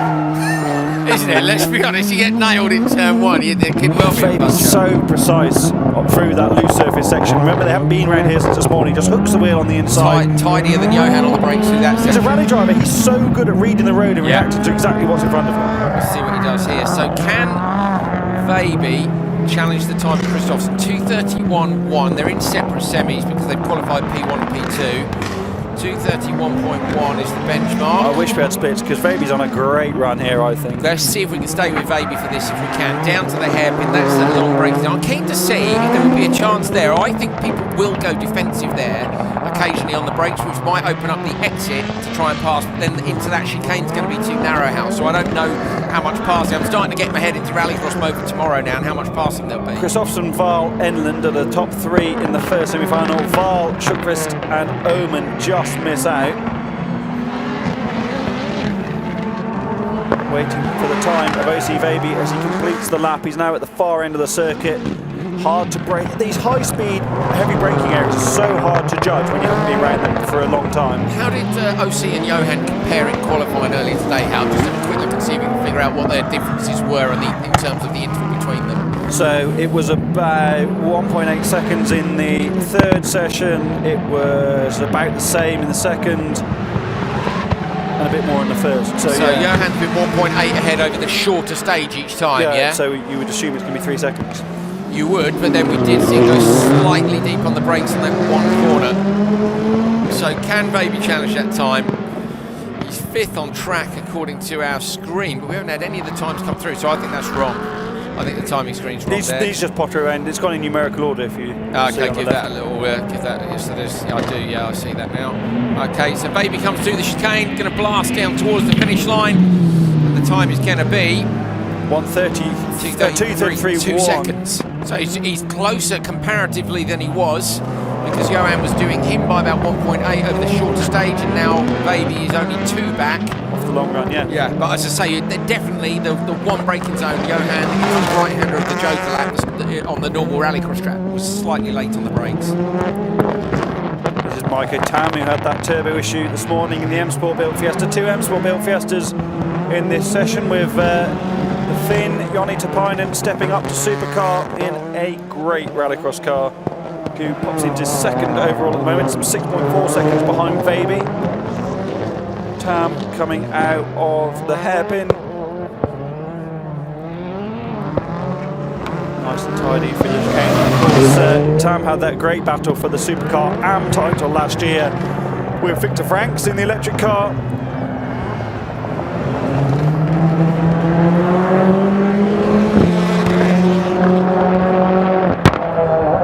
Right to the end of the run. This is where the experience counts so much, and Bailey and Christopherson can really commit to the brakes at the end of that long straight without the markers you would maybe use because you haven't been there since this morning. You know, if you go to the end of the straight every day, you know exactly where you're going to hit your brakes. But if you're going there for the first time, there's always that little trepidation about where you commit. What's the grip like, isn't it? How many times do you want to hit the pedal? If you hit it more than once, you've lost time. Unless, of course, you hit it the first time and go, hang on a minute. It should be earlier. Then you're definitely losing time. Brilliant. Philip Martinson pops into 2nd, some 5.6 seconds off the back of Baby. So now it's about Tapainen. Philip Turenne doesn't do enough to get ahead of Tapainen and make it through to the final. Now it's all about Tam. Martinov's the new Latvian driver racing the Albertech built Peugeot 208 to see if they can make it through. Tam through the final chicane, driving to the line. That chicane's got had some abuse, hasn't it? Classic damage to the bales, doesn't do enough. By 1.9 seconds, he's not through to the final either. Can Martinovs make it through? There is the Peugeot 208.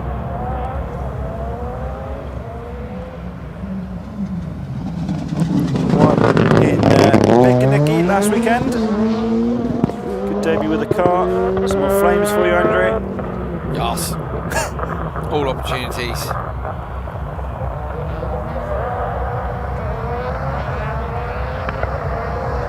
They are rapid, aren't they? They just eat up tarmac at a rate of knots. I still love the Peugeot. I think it's a great looking car. Yeah, I agree. There we go then. Baby versus Christopherson. Plus 14 for Martinez on Baby's time. The gaps, look at the gaps between the Polos and everybody else. It's 5.6 in this. What was it with Johan in the first one? You say it was 8? Ominous, yes. Semi-final 1. 8.3 to Jens Wahl. Right, that's the semi-finals done. Enjoy some highlights while me and Hal grab some printouts and some teas. And we'll be back as soon as we've done those things and close to when the finals are going to run. So stay with us, guys. Hope you're enjoying it. If you want to get in touch, remember you can jump in the YouTube comments. You can send us a DM on Instagram and we'll do our best to give you a shout out if we can. Coming up to the final stage of the round 1 of RallyX 2024. Sprint format today, back to Rallycross tomorrow. We'll see you shortly.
Welcome back to Tierp Arena in Sweden. We are close to Stockholm, which is why you can see a drift demo going on. 10,000 free tickets given away to locals, I guess. If you are, I don't know how local they are. Maybe they've been on an absolute mission. Swedes love a long drive, but they're all here watching some drifting side by side, Swedish rallycross, and of course the first round of Rallycross Nordic. My name's Andrew Coley. This is Hal Rich. We're Hello back. again. End of day one. How you feeling? Good, yeah. It's been different. Yeah. Better than I expected, I must say. Yeah. Yeah, and the final. I enjoyed the semi-final knockout thing. I thought the pressure comes on then, doesn't it? I thought it was a bit odd the way it was gridded, but actually makes perfect sense. And I've enjoyed learning in the way that we've done it. I'm looking forward to doing rallycross racing tomorrow, but me too. This hasn't been as much of a difference from the norm as we maybe expected. No, exactly. A nice way to ease ourselves back in. We hope you guys are enjoying it at home. We've had a few messages that suggest that you do, so thank you for those people who sent us a message to say so. Another couple have come in as well just very recently, one of which was from... Where is it? Oh, here it is. So this, I love this message, thank you very much indeed, has been sent in by Brian Colon. So Brian has said, can't tell how excited I am to see you both back again. Loads of energy and fun. Hope to see you at Nitro in Florida. I have the $100 bill that you all signed to. I'm never taking it down. Hal, you'll remember, you were in Florida in 2021 for the final round of the season. I can't remember, you might have been with Seth, I'm not sure. Yeah. We met Brian over there and we signed his $100 bill and he's still got it in a frame now. Michaela's back. Do you want to join us? Huh? Are they? Oh, okay. Both Michaela Arlen Kotlinski's drivers are in the final, good luck. She's running away all stoked. But she does need to get up the stairs quite quickly because the junior drivers are coming up first of all. So yeah, Brian, thanks for your message. We gave her last time. I'm not surprised she doesn't want to come back. No, exactly, bless her. So yeah, fantastic. Thank you for that, Brian. We had a few people come through saying various different things about what they think about the format. What have we said here as well?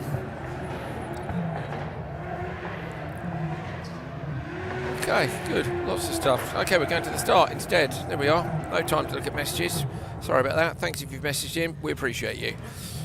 Okay, yes. There is one that we can go through. Junaid, if I forget to answer the question today, you'll have to ask me again tomorrow. It's to do with the 76 gram difference between Johan and OC's car. You said you'd tell us later, and you haven't told us. So yeah, we'll try and remember to do that during the Supercar portion of this, or Open 4-Drive as it's called. Just our delicious Swedish dinner. Oh, look at that. Waders. That's what it was like walking around the paddock last night, Hal, wasn't it? In wet trainers in the dark, because you couldn't even see the puddles wandering through. Okay, here we go then. Junior crosscar, round one, about to get underway for the final. Off the line, first of all, is Nico Kinnunen. Kinnunen, I think, Hal, was Kinnunen top qualifier? He was indeed. So top qualifier and going through here. Got to just nail this last run on in a little bit deep in the first corner. That'll affect the corner speed through this whole section. Remember, the rev limiter on these is much lower than it is on the cross cars for the senior drivers, the over 16s. Forget what it is, it's something like 8,500 RPM or 8,900, something along those lines. And they're using the full track. Look how dirty the braking zone is there around that long left-hander. Now they drop into where the rallycross track joins. This is where Johan got the puncture last year when he dropped a wheel off the inside of that curb. So clean there on the inside as well. And of course, now they've been round this once in the semi-finals, I have so much of a better idea what lies before them. So early on the brakes, did you see? You think it's way too early, but it's not if you nail it onto the apex and you get great exit speed. And down here is where Kinnunen had the mistake in the semi-final much earlier on the brakes this time around. Gets the front nicely turned in, no rotation at all in the rear like we would see. This is quite a cool, calm, collected performance compared to earlier on. The thing is, in the semi, obviously he knew he needed a top two in the semi, but a mistake didn't necessarily mean that you'd lost out. You know, as long as you make the final, you had a shot. But now, one mistake now may mean the difference between winning round one and not. And yeah, it's a different kind of win than battling out into turn one, getting your strategy right and coming through the merge a couple of seconds in front. But it's equal in terms of concentration, not making any mistakes and having to nail it on when you need to. It's a bit weird, isn't it, be like winning a rally, because you don't really know. Well, no, you definitely won't know here until the other cars finish. In a rally, you know you're leading, and you know if you do a good job, you've probably won. Yeah. Whereas here, they'll have no idea, because any of these six could throw a Stormer and yeah, exactly. Well, you're up against the 6 Take best the W. drivers in the competition, aren't you? Yeah. Get the W. So Kinnunen in the red and yellow. There's Vigo with the drone. Vigo's so good. Look at this. Good to see you, Vigo. Back there you go. He knows there's a wire over the track there. Look, so he just dips up over the top of it. Oh, around the outside, along the top of the concrete rail. Right in. I love the fact you can hear the RPM through there. It's just absolutely brilliant. Super long sweeping right-hander. This corner looks tough. We were on board earlier on. We managed to, there's guys here from V-Box that were running an onboard system testing with Ollie Eriksson, and we were watching his line through there, weren't we? And it's a very long corner. yeah, that's where the weight, and the weight doesn't matter so much in the junior crosscar, still has an effect, where the weight is all going to one side, and it's all that inertia that you need to get back to change the direction through this final proper corner, the 90 right, up to the chicane for the final time of asking. So Kinnunen in the first of the semi-finals did a 3:05 dead. In the final, the time is 3:03.6, 1.4 seconds quicker than his semi-final time. The track could indeed be a little bit quicker, but that's an absolute storm. And it looked... slow's not the right word, but it slow looked, is the right word. It looks measured. I thought it was slow. I thought it was early on the brakes in the Joker I thought section. they got a problem. You know, it was that controlled, and obviously being smooth, neat, and tidy has worked an absolute treat. So the question is, can anybody else do the same thing? Can anybody go that bit quicker than they did before and get close to it? How were Hagstrom and Carlson's times? Can we check back? I think we can, can't we? Have a look and see what was What was the previous yeah. semis? So Hagstrom did a 3:03 dead. So he'd gone quicker Yeah, so by he went 0.6. quicker. So Hagstrom in the 7 car is the car that we'd really like to see. We're looking at the 3rd car on track, unless they're not running in. Carlson had done a 3:04.3, so this will be interesting. Solly's done a 3:01.987. Right. Massive time from the Norwegian. So it's wide open then, isn't it? Oh, sorry, in this one, I thought you meant earlier on. Yeah, now so it's it's Solly's gone gone to the top. Solly's a sorry, Hal. I thought you were looking back at the semis from earlier still. So it's Hagstrom then, who we think is We're waiting for Hagstrom. Hagstrom will be the next to finish. He's got to go quicker than he went in the semis anyway. So actually, Solly's pulled the Stormer, hasn't he? So Solly Gone 1.1 quicker than Hagstrom went. Solly done a 1.47, so that's a massive increase for Solly on his time. Hagstrom should be crossing the line Anytime now. Unless Hagstrom's running out of order, because I say we're looking at Arvid Carlson out on track at the moment. That's still quite a long way. There's still a long way for Carlson to go in the lap. Right, yeah, so Hagstrom must in be that near last the bit. Just see if we can see. There he is. Here he is. So Hagstrom coming down towards the line. 3:01.0. So goes 0.9 quicker than Solly. So Kinnunen went quickest, then Solly, now Hagstrom. So the first 3 cars have got quicker as they've gone. That's the quickest that Hagstrom's gone today. That might even be the fastest time. Yeah, will be the fastest time on the stage today. Yeah. Because they've only run it practice in the semi and the final. Yeah, and he was the quickest by some margin last time, a 3:03. Solly had won on a 3:04. Kinnunen, had won on a 3:05. So, yep, fastest time of the day. So this actually, For how Hagstrom is, I hate to say, is where we do have to question, was Kinnunen then that little bit too careful? You know, we thought it was an Ogier style tidy run. Was he maybe a little bit too backed off? So easy to say from here, isn't it? Exactly. We know damn well they'd all hand it to us, wouldn't they, immediately? Well, and a third at the first round, okay, you might be taking it a little bit careful, but a P3 in round 1, you take that, wouldn't you, on a championship challenge? Only got round 2 tomorrow. Yeah. Way better than sticking it in a concrete wall and getting 6th in the final, isn't it? And a load of damage overnight. Look at that, the dive on the brakes for Arvid Carlson. Yeah, coming down. What's Carlson going to go over the line? See where they slot in. P4. So Carlson 1.7 off the back of the previous car, 4.3 off the leader. I think it's unlikely, based on previous form, that Tapainen or Svedland today will. Let's just have a quick look. Tapainen was a second off Kinnunen. Svedland was 2 seconds off Hagstrom. Svedland could be on the podium here based on previous pace. That's not to say Tapainen can't do it either, but I think. Let's see. We've seen the pace at some qualifying for sure.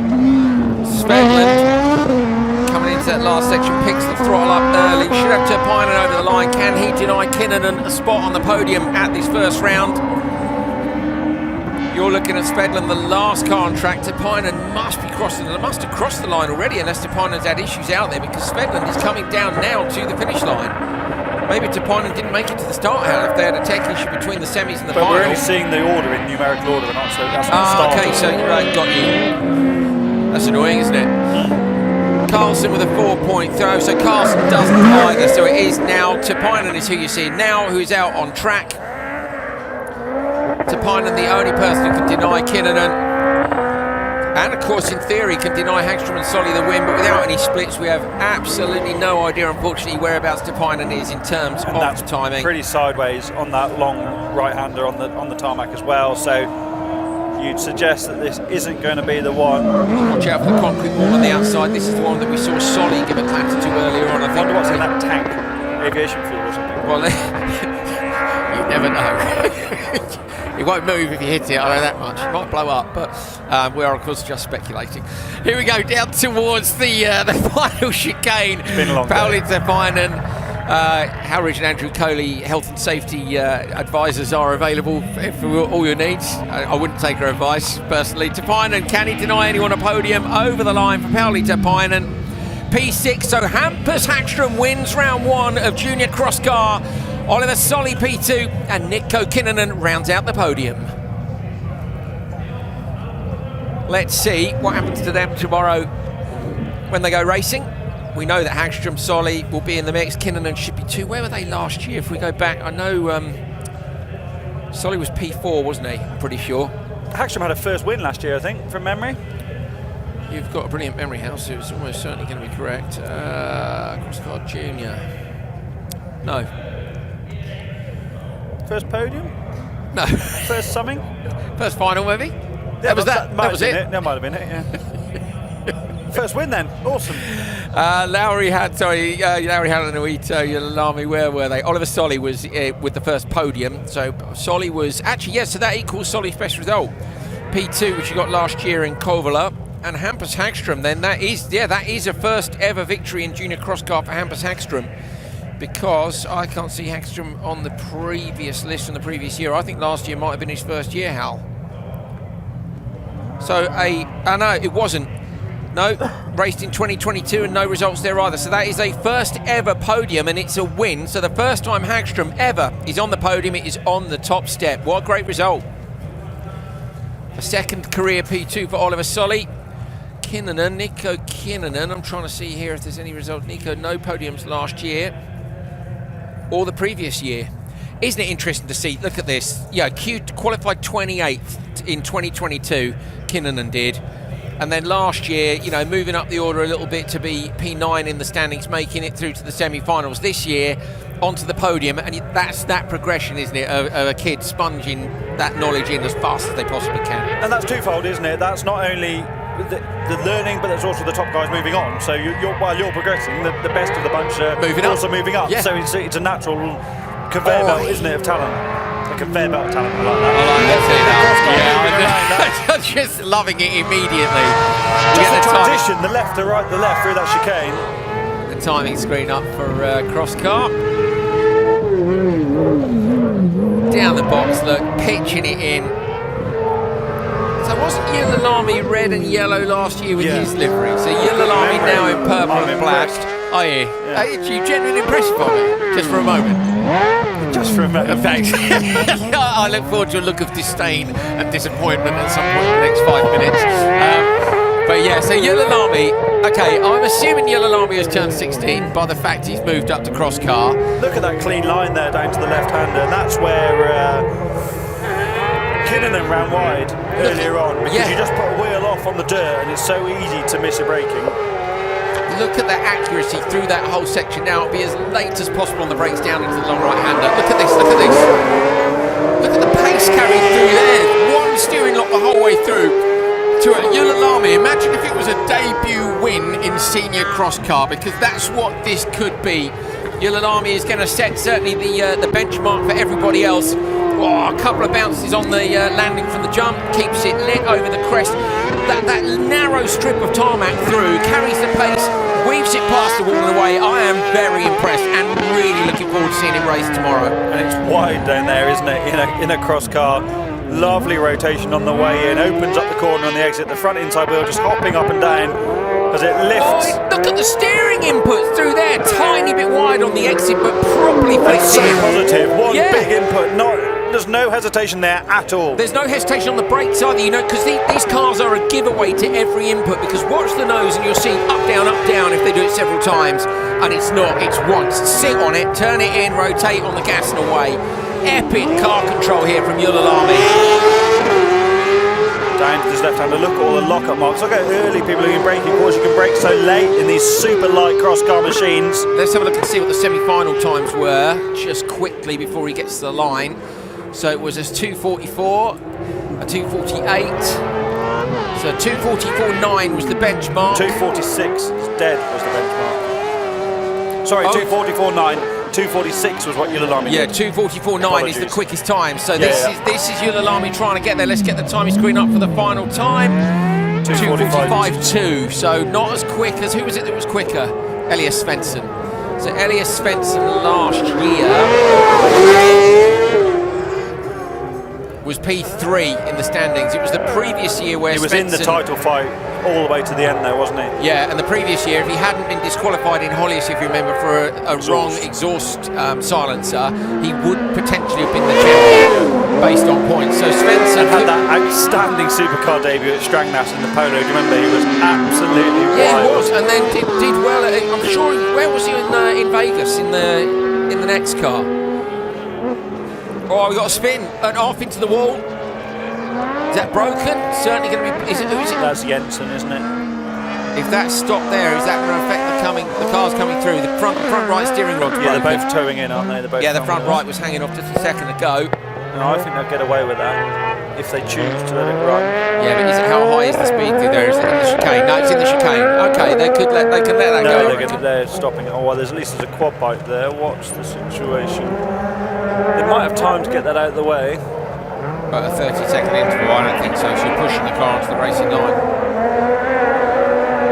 Svensson's completed and gone quicker than Yulalami by 3/10. So this is what a good all-rounder Svensson is, Hal. P3 and P2 in Vegas on his debut in NRX Next over there. So, you know, to be able to do it in cross-car, supercar, and lights, yeah. You know, over the course of what, a year, he's impressive. Couple of years, isn't it? But yeah, still impressive. Really impressive. And just the car control does so much for your all-round ability, doesn't it? Yeah. There's lots of good platforms to learn about how to drive a rallycross car, but this is definitely up there. Yulalami was just 0.3 off. What did Svensson do in the semi? Was it a 44.9? Yeah, I think so. Semi 2, wasn't it? Let's have a look. No, Semi 1. Semi 1, I think it was. Yeah, 44.9. So what's he done in the final? He's got 1/10. No, not even a tenth. Oh my God, he's gone 6 thousandths faster, I think. Yeah. 6 thousandths of a second faster. That's the consistency as well. And Yulalami just 0.3 off as a junior. I mean, just incredible. Right, who's this coming up towards us now? It's Baldwin's. It is. Gone for even less orange. What a pair of boring kits. Thought you were going to say something else. That's brilliant. I love it.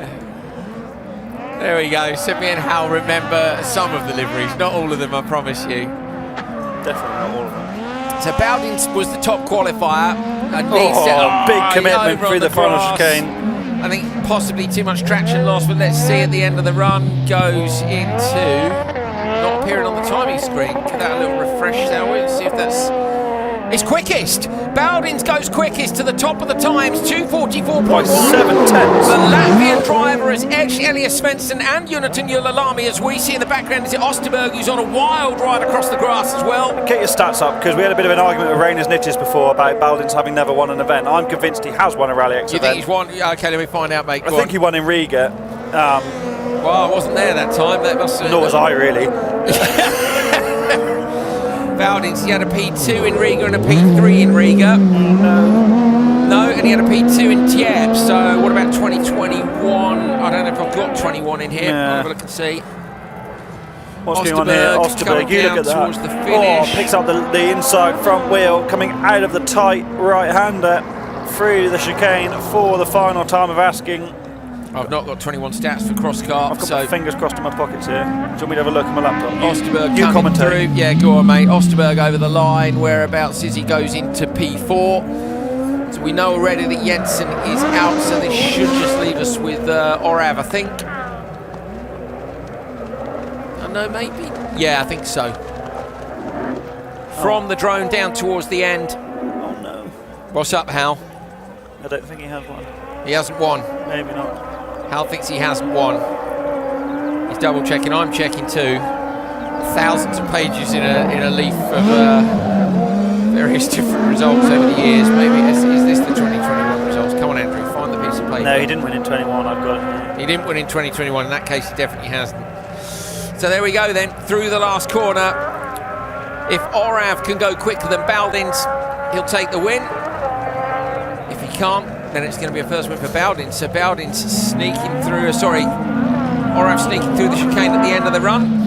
Down to cross the line, we'll wait for the timing screen. No, drops into P4. So Orav gets Osterberg. Jensen, we know, is retired out track.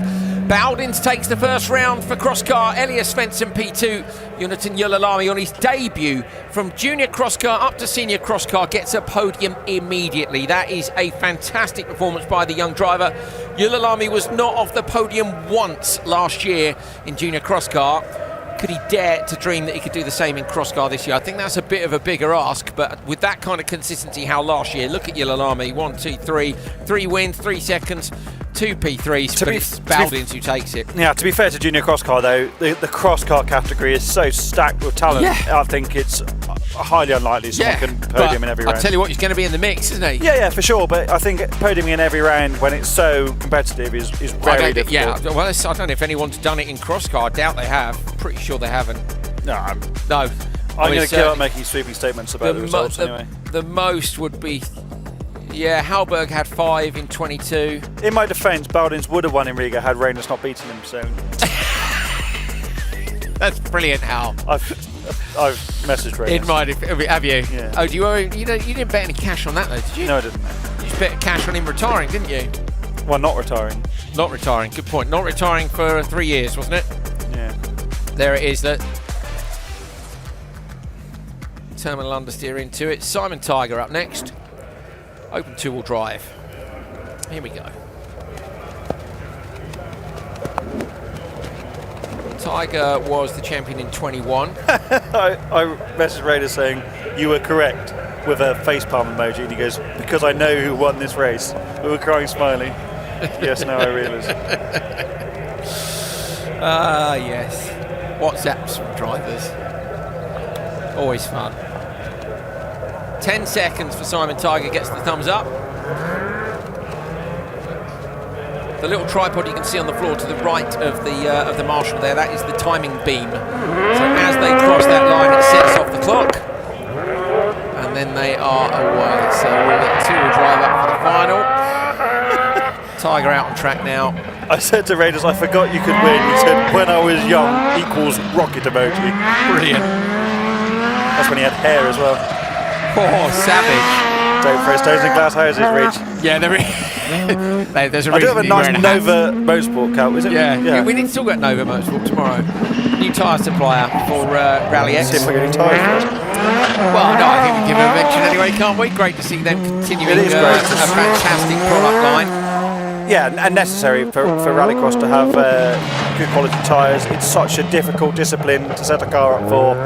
And of course, tyres are the last contact point between you and any sort of traction at all. Well, they've got to work on dirt, they've got to work on time, and most importantly of all, of course, they've got to work immediately. There is no, have a warm-up lap. It's literally boost it into your test launch and then away off into the breach down at turn 1. Simon Tiger moving the car around, under braking. Car looks a little bit less divey to me than last year. It's hard to tell. Maybe know a bit more when it's out on track, as in in a rally track. But I guess they've all stiffened the cars up massively for this as well, because so much more tarmac and squares. Yeah, and the loose isn't that loose, is it? So yeah, I think the setup would be reasonably different. Certainly different today to tomorrow, perhaps, but definitely different this weekend to Kovla in 2 weeks. Yeah, because Kovla's a proper old school rallycross track. This is this is not a temporary circuit, but this is a newer circuit that's built inside another venue. Whereas Kovler, of course, you have the massive jump, the heavy braking on the loose into the tarmac at the hairpin,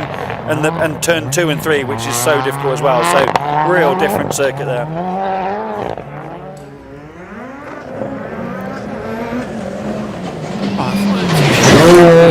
Finish time, so I'm intrigued here about. Do you want me to you tell me what you want? Crosscar. Let's see, what was the finish time? Bowders was a 2:44. Let's see what Tiger is. Bearing in mind, obviously, the car has a hell of a lot more power, but it's also. I think it's going to be about a 250. A hell of. Listen to that noise. 250, I reckon. So yeah, it'll be a good few seconds slower than Crosscar was. Well, it weighs about 10 times. Yeah, exactly. Much. Yeah, exactly. That's right. So what are we saying with these? Wasn't it 700 odd horsepower or something ridiculous? Too much. Yeah. Well, or not enough, depending on your outlook. Fun though. Fun.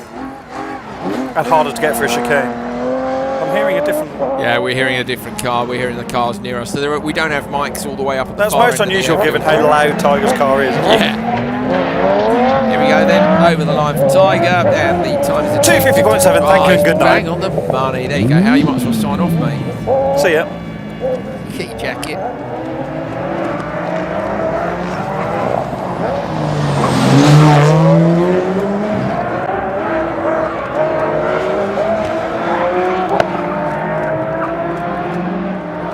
So I think this is.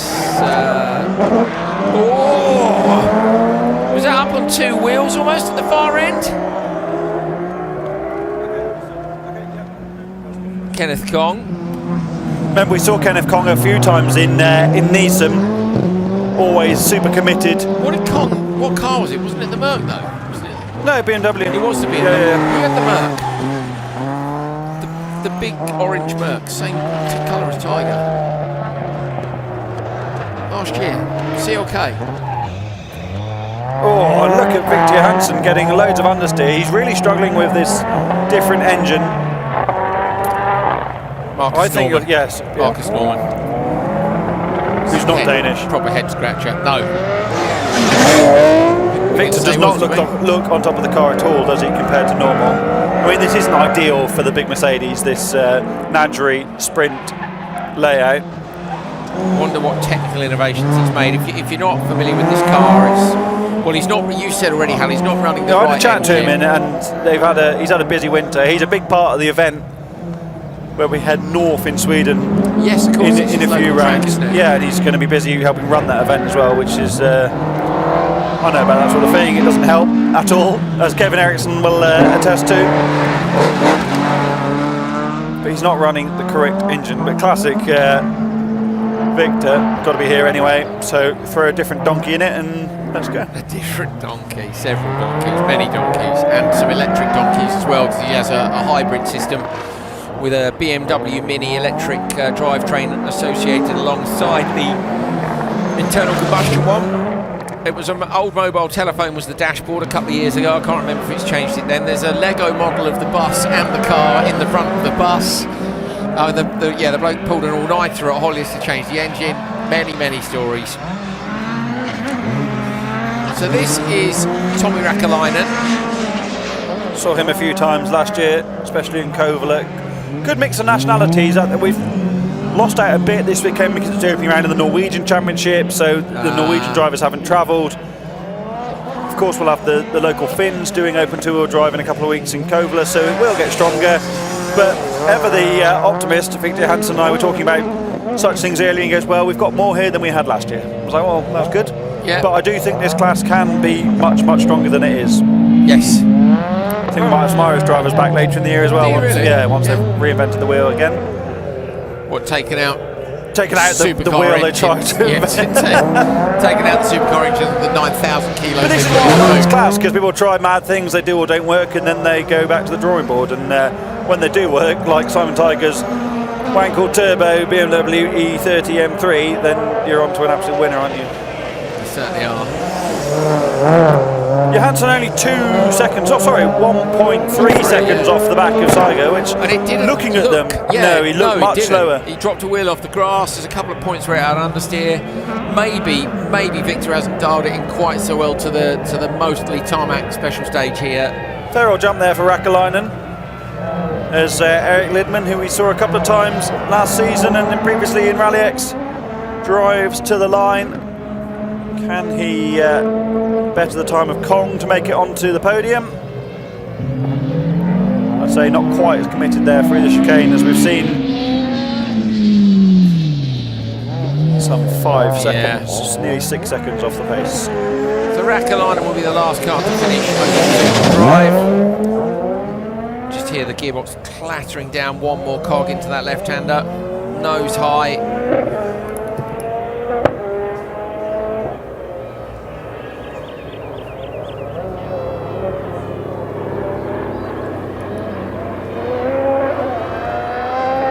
I do like to hear someone fully urgently on the throttle up through the gear.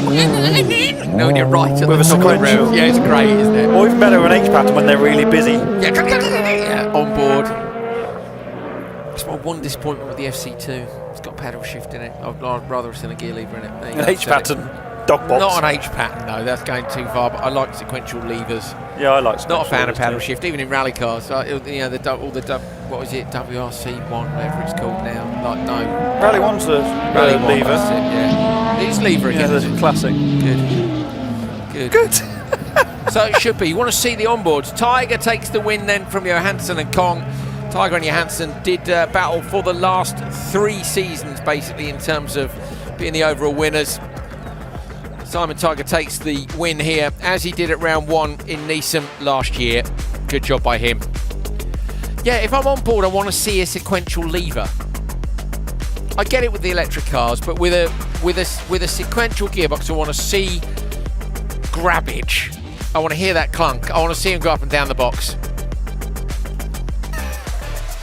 If you want to go back to H pattern, we could do it. I'd like to see F1 go back to H pattern, wouldn't you? They wouldn't know what to do, would they? No, it'd be brilliant. Most of them would be rubbish, wouldn't Alonso they? would be great, but the rest of them I think would be all I'd love to see it. I love it when people degrade Formula 1 drivers because they've obviously got no idea how hard it is. When people slag off Lance Stroll.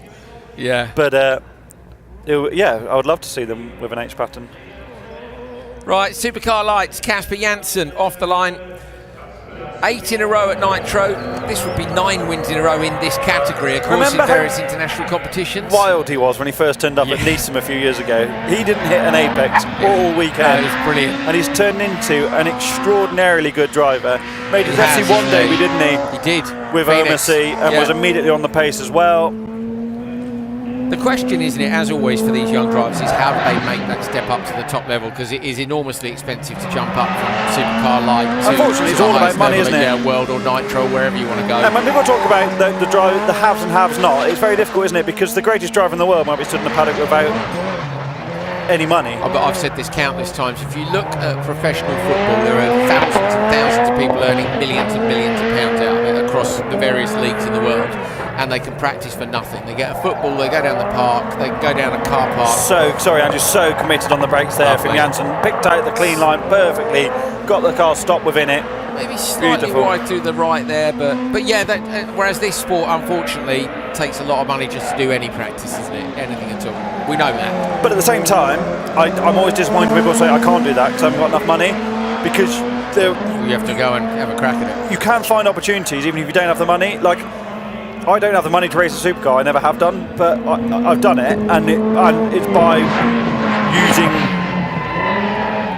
not other means, but you know, you get opportunities from doing other things. Always say yes to opportunities, always put yourself in a position to do stuff.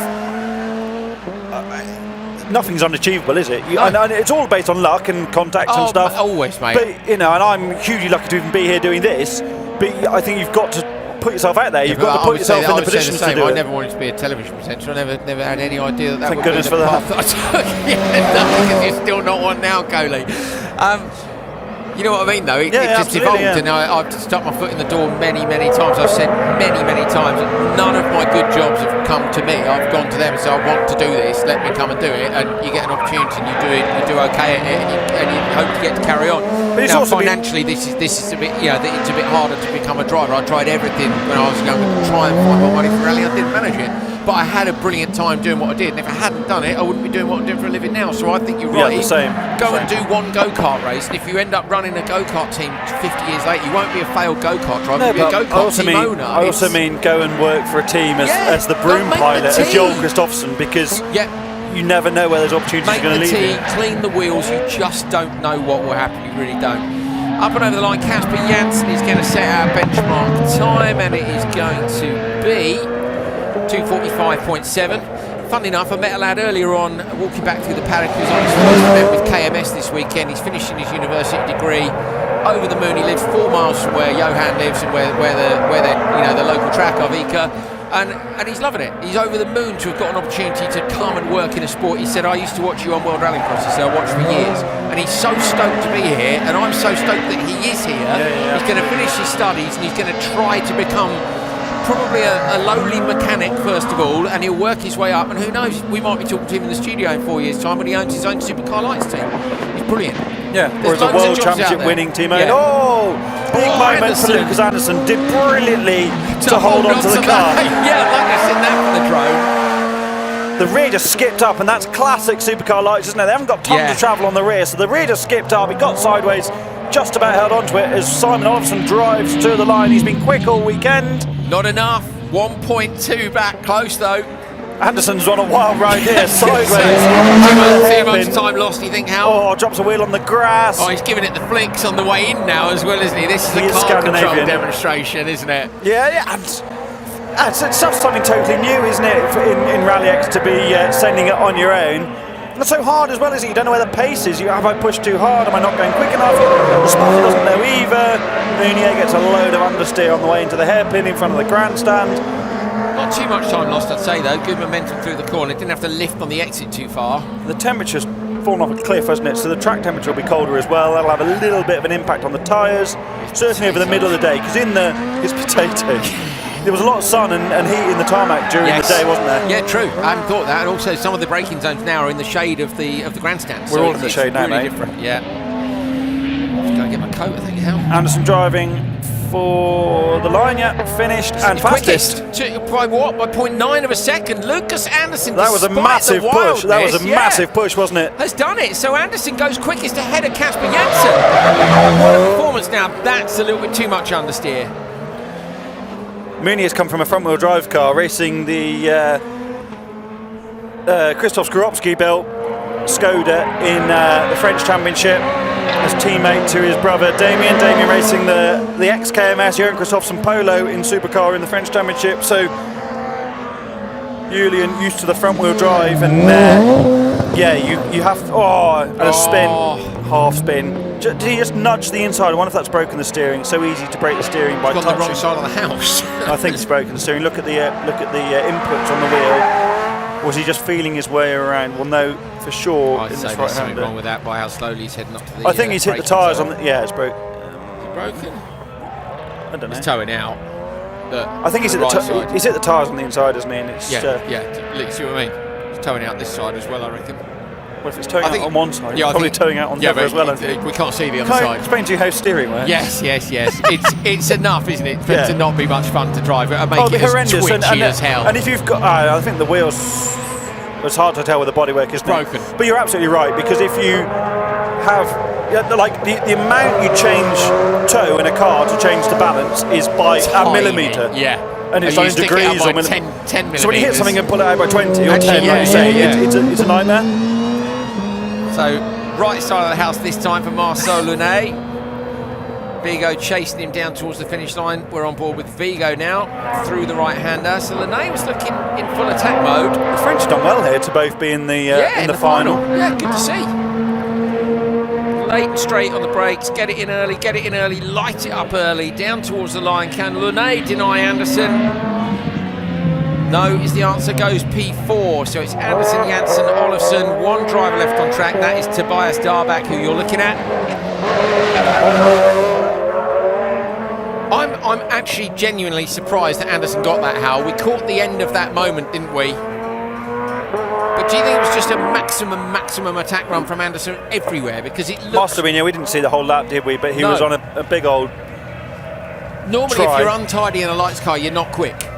It's different in this concept, though, isn't it? Yeah. Because you just have to maximise every corner. Yeah. And that's the same as a rallycross race, of course, but you're doing it multiple times in a rallycross race. A bit of a different discipline, totally different discipline. Darback through the right-hander, just the chicane and the finish line to go. Let's see if it's going to be enough or not.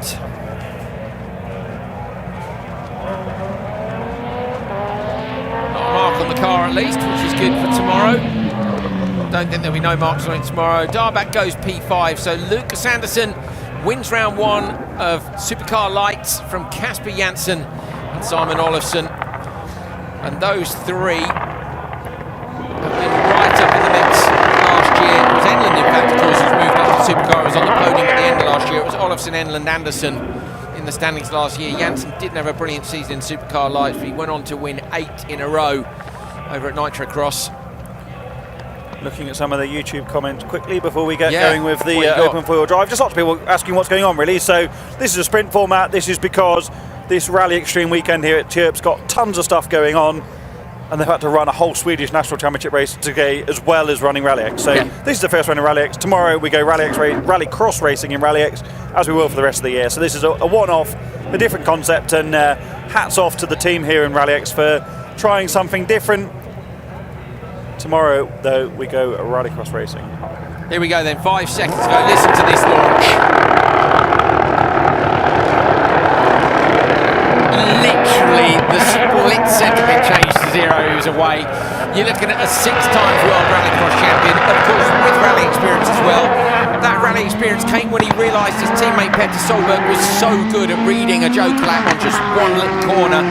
And Johan realised that he very swiftly, you know what, a bit of experience of that would be good. He's very good at rallying as well. But he's undeniably the man with the greatest record in the history of the sport of rallycross and the benchmark.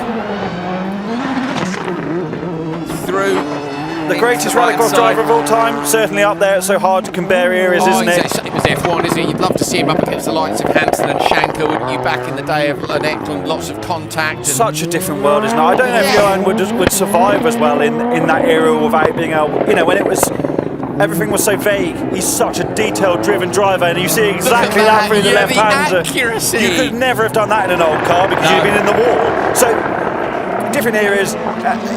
You can only beat what's in front of you, and he is the best of the best in the modern era. Yeah, he really is. It's impressive to watch. It has been. And this is potentially the best supercar we've ever seen. Yeah, wouldn't you love to benchmark it now against the 18 Polo? I don't think that's an impossible task, is it? We saw the 18 Polo being used in South Africa for demo runs. Just trying to think if we got anywhere. Last year. Did we go to any tracks this year? We didn't, did we? I think Kubler wasn't on the World Championship in 17 or 18. We're not going anywhere. Estering, yeah. Yes, we are. So we can check lap times in Estering, assuming Johan comes to Estering. So this car is a new build from KMS. This actual car was finished a couple of days ago. Baby's car was finished enough to do a bit of testing. The concept is largely based around the RX-1E car from the World Rallycross Championship with an internal combustion engine in the front. So the weight's a bit different. The suspension's exactly the same as the RX-1E car because Johan thinks the RX-1E car is one of the best cars he's ever driven in certain circumstances. He said that it's 130 kilos lighter. The distribution, I think, is slightly heavier to the front. Actually, with the engine transmission in the front. Yeah, whereas the batteries are more spread over the base of the whole chassis. So really interesting. I am actually excited to compare the lap times. I know we're talking 5 years, 6 years later, but still it was the factory Polo, the one that done so many thousands of kilometres in the WRC, and it'll be really interesting to see. But there's the same engineers involved in this project as well in that's the why previous I want to project. see it. And what you've got to remember is, while this concept, like the RX-1E, is based on the R5 type platform, 230.5. this car is arguably what the World RX car would have been. Yeah, would but they stuck with the front cooling because, partially because they were basing on that WRC concept where they didn't need to go to the rear cooling, but also they had the front cooling and it worked. They stuck with it. Yeah. This rear cooling might work better. You can see by how they're having to manage the cooling that it's very, very efficient. So this is arguably like, can you then run it the engine a bit closer to the limit? There's all sorts of things, aren't there? And then remember Johan's experience. He's driven the EKS Audi for a whole season. He's driven different concepts of supercars. So different categories, isn't it? So they've cherry-picked all of those best bits and implemented them into a new car that looks to me like it's had a lot of money spent on it. Good excuse for people to think about coming to Estering, isn't it? Yeah, 100%. Yeah. I mean, if you need another excuse to come to Estering or Kuvula or Denmark, we're not going to be broadcasting Estering, by the way. We're just going to be Andrew and I are going to be standing in the first corner with a beer on the outside of that bar. And on the inside. I've never been inside. in that bar. Never. No, neither have I. I've never been in any of the bars in Denmark either. True, but we did. It was a bar, by the way, on the outside of that corner. Remember, we asked everyone, "Is that a bar?" Oh yeah. On the outside, on the corners. Right. Jens Val soaring away at the wheel. Jens was so impressive in his debut at Grenland last year. We missed Ole Christian Veiby cross the finish line, but he was 3.5 seconds behind Johan Kristoffersen. He was only 2 back, wasn't he, on the previous one, but Johan made the one mistake on the brakes, we thought. I'm not really sure why we've got 8 cars in this. So we're having an 8 car? I have absolutely no idea. Let's wait and see if they appear. Final? No, let's have a look at the grid for it. We can find the grid online and see if they've... So Enland and Oman I can see in the pre-grid area. So Enland, Oman. Yeah, I think there is 8 cars here. Amteren. So, let me have a look. There is Tapainen in the M Sport belt. Fiesta's such a distinctive sound, isn't it, from the Pico engine? Driving back down towards this new section of the rallycross track, and you can see the difference there with Kristoffersen as we rode on board, or above, sorry, the Polo before, how close he was to the inside. Tapainen a little bit more tentative, but a RallyX open 4-wheel drive supercar as it was debut. Hard in the throttle on the exit of the hairpin, driving up the straight. It is to allow Pro-Am to have runs, I think, rather than running 2 separate ones. Course. I think they're doing Pro and Pro-Am together, but I'm not actually... That's straightforward, isn't it? Yeah. Jens Val goes 5 seconds slower than Ole Christian Veiby, some 9 seconds slower than Johan Kristoffersen, but third at the moment. Tapainen will be the next. And fastest AM driver. So Kristoffersen and Veiby are in the Pro category now. Philip Martinson drops in the Clio. So yeah, I think that we've got 2 6-car finals effectively having a run together here to give us the results for both. There's only 2 pro drivers in this, aren't there? That's the 2 KMS drivers, Kristoffersen and Veiby. So therefore there needs to be at least 6 of the others, don't there, to give us a result for AM.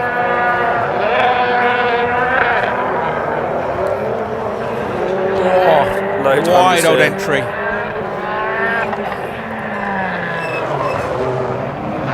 Love a squeaky brake. Very motorsport, isn't it? I even like a squeaky brake in my road car, just makes me think of Dave Bellamy's Lotus on the braking at Croft into the first corner. I just want a sequential gearbox in a road car. I'm jealous of Drew Gibson for that. I think it'd get a bit tedious after a while, to be honest. Yeah, maybe. I don't know. Philip Martinson's gone quicker than Jens Val on a first start with a Clio to pop into 3rd overall. So this is the court. So is there a puncture there for Tapainen, or is he just on the grass and? Goes P4, goes ahead of Jens Val as well. So Val has dropped to 3rd in the AM category with Martinson at the top. I don't think we saw Martinson.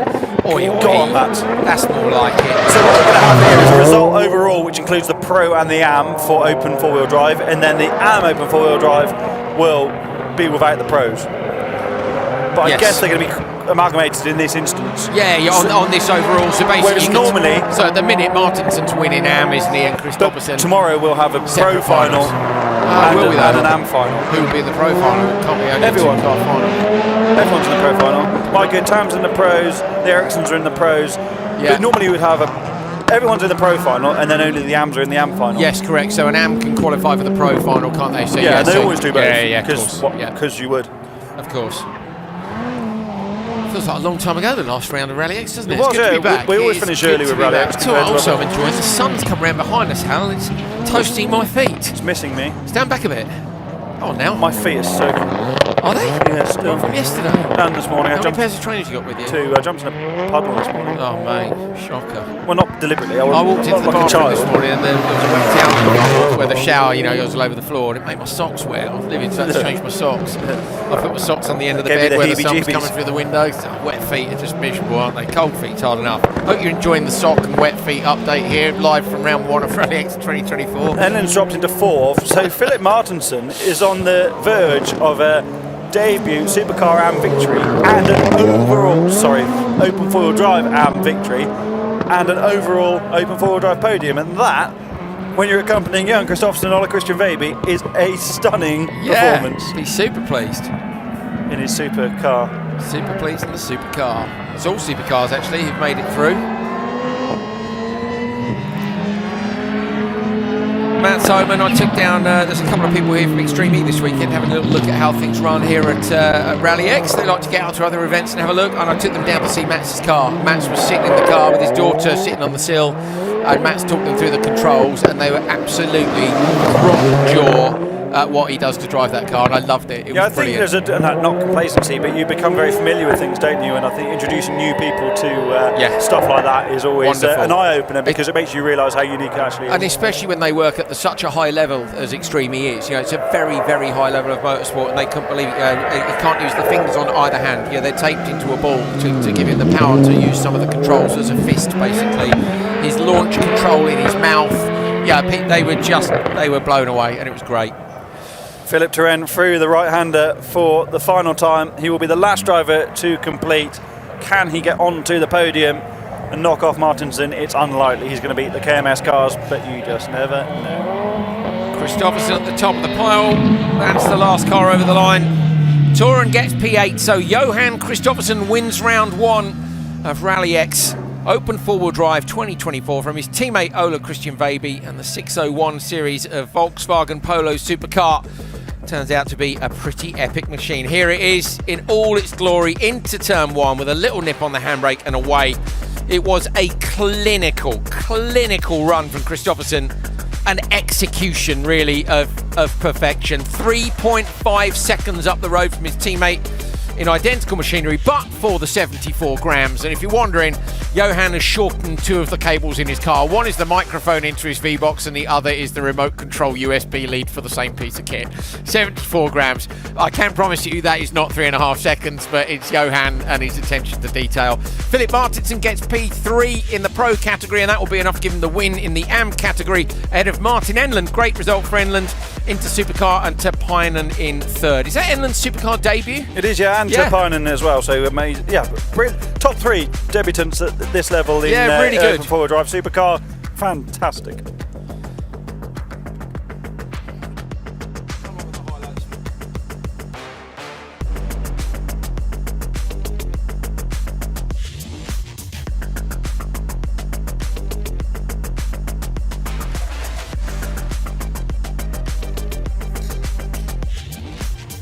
Well, a great first day here, RallyX 2024 from Tierp Arena, close to Stockholm in Sweden. We've still got stuff we haven't told you because today has been pretty action-packed at 30-second intervals, to say the very least.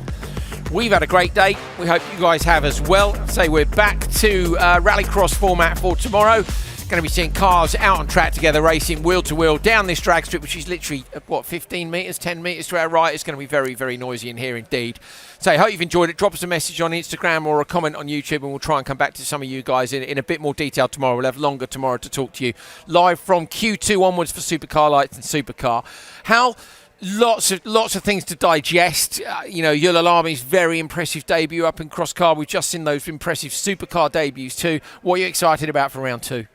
Just the mix-up, just the fact that, remove Kristoffersson and Veiby from the mix and open four-wheel drive, but if you look at the results we can see in front of us after that, it's in the AM category, it's anyone's. Yeah. In lights, there's a real mix-up in the results, and in every other category, it's anyone's game, and I love the first round for that. And we haven't really had a first round because it's been so different, so we've almost got another first round tomorrow, having seen a bit of form. And it's so hard to predict, isn't it? And I'm looking forward to seeing the track changes. We've sort of a bit of that ourselves here trackside with the SM stuff. So I am very much looking forward to doing some real rallycross racing tomorrow and seeing really where the pace is. There you go, pointing over your shoulder. It's really hard. Try it at home in the mirror. Oh, there you go. You get wrong again. You're not going to make a weather reader, Hal. I don't have the figure for it. You'd be all, was it Scotcho? Sorry, that's a fast show joke. Google it. Anyway, yeah, brilliant. Thanks for joining us. Andrew Coley, Hal Ridge. We had a great first day. Tomorrow, as Hal said, it's going to be our first round of Rallycross, but with everybody fully warmed up from some seat time today. We'll see you tomorrow at Q2 for Supercar Lights and Supercar. Keep your eye on the social medias for exactly what time we're on air. Have a great evening.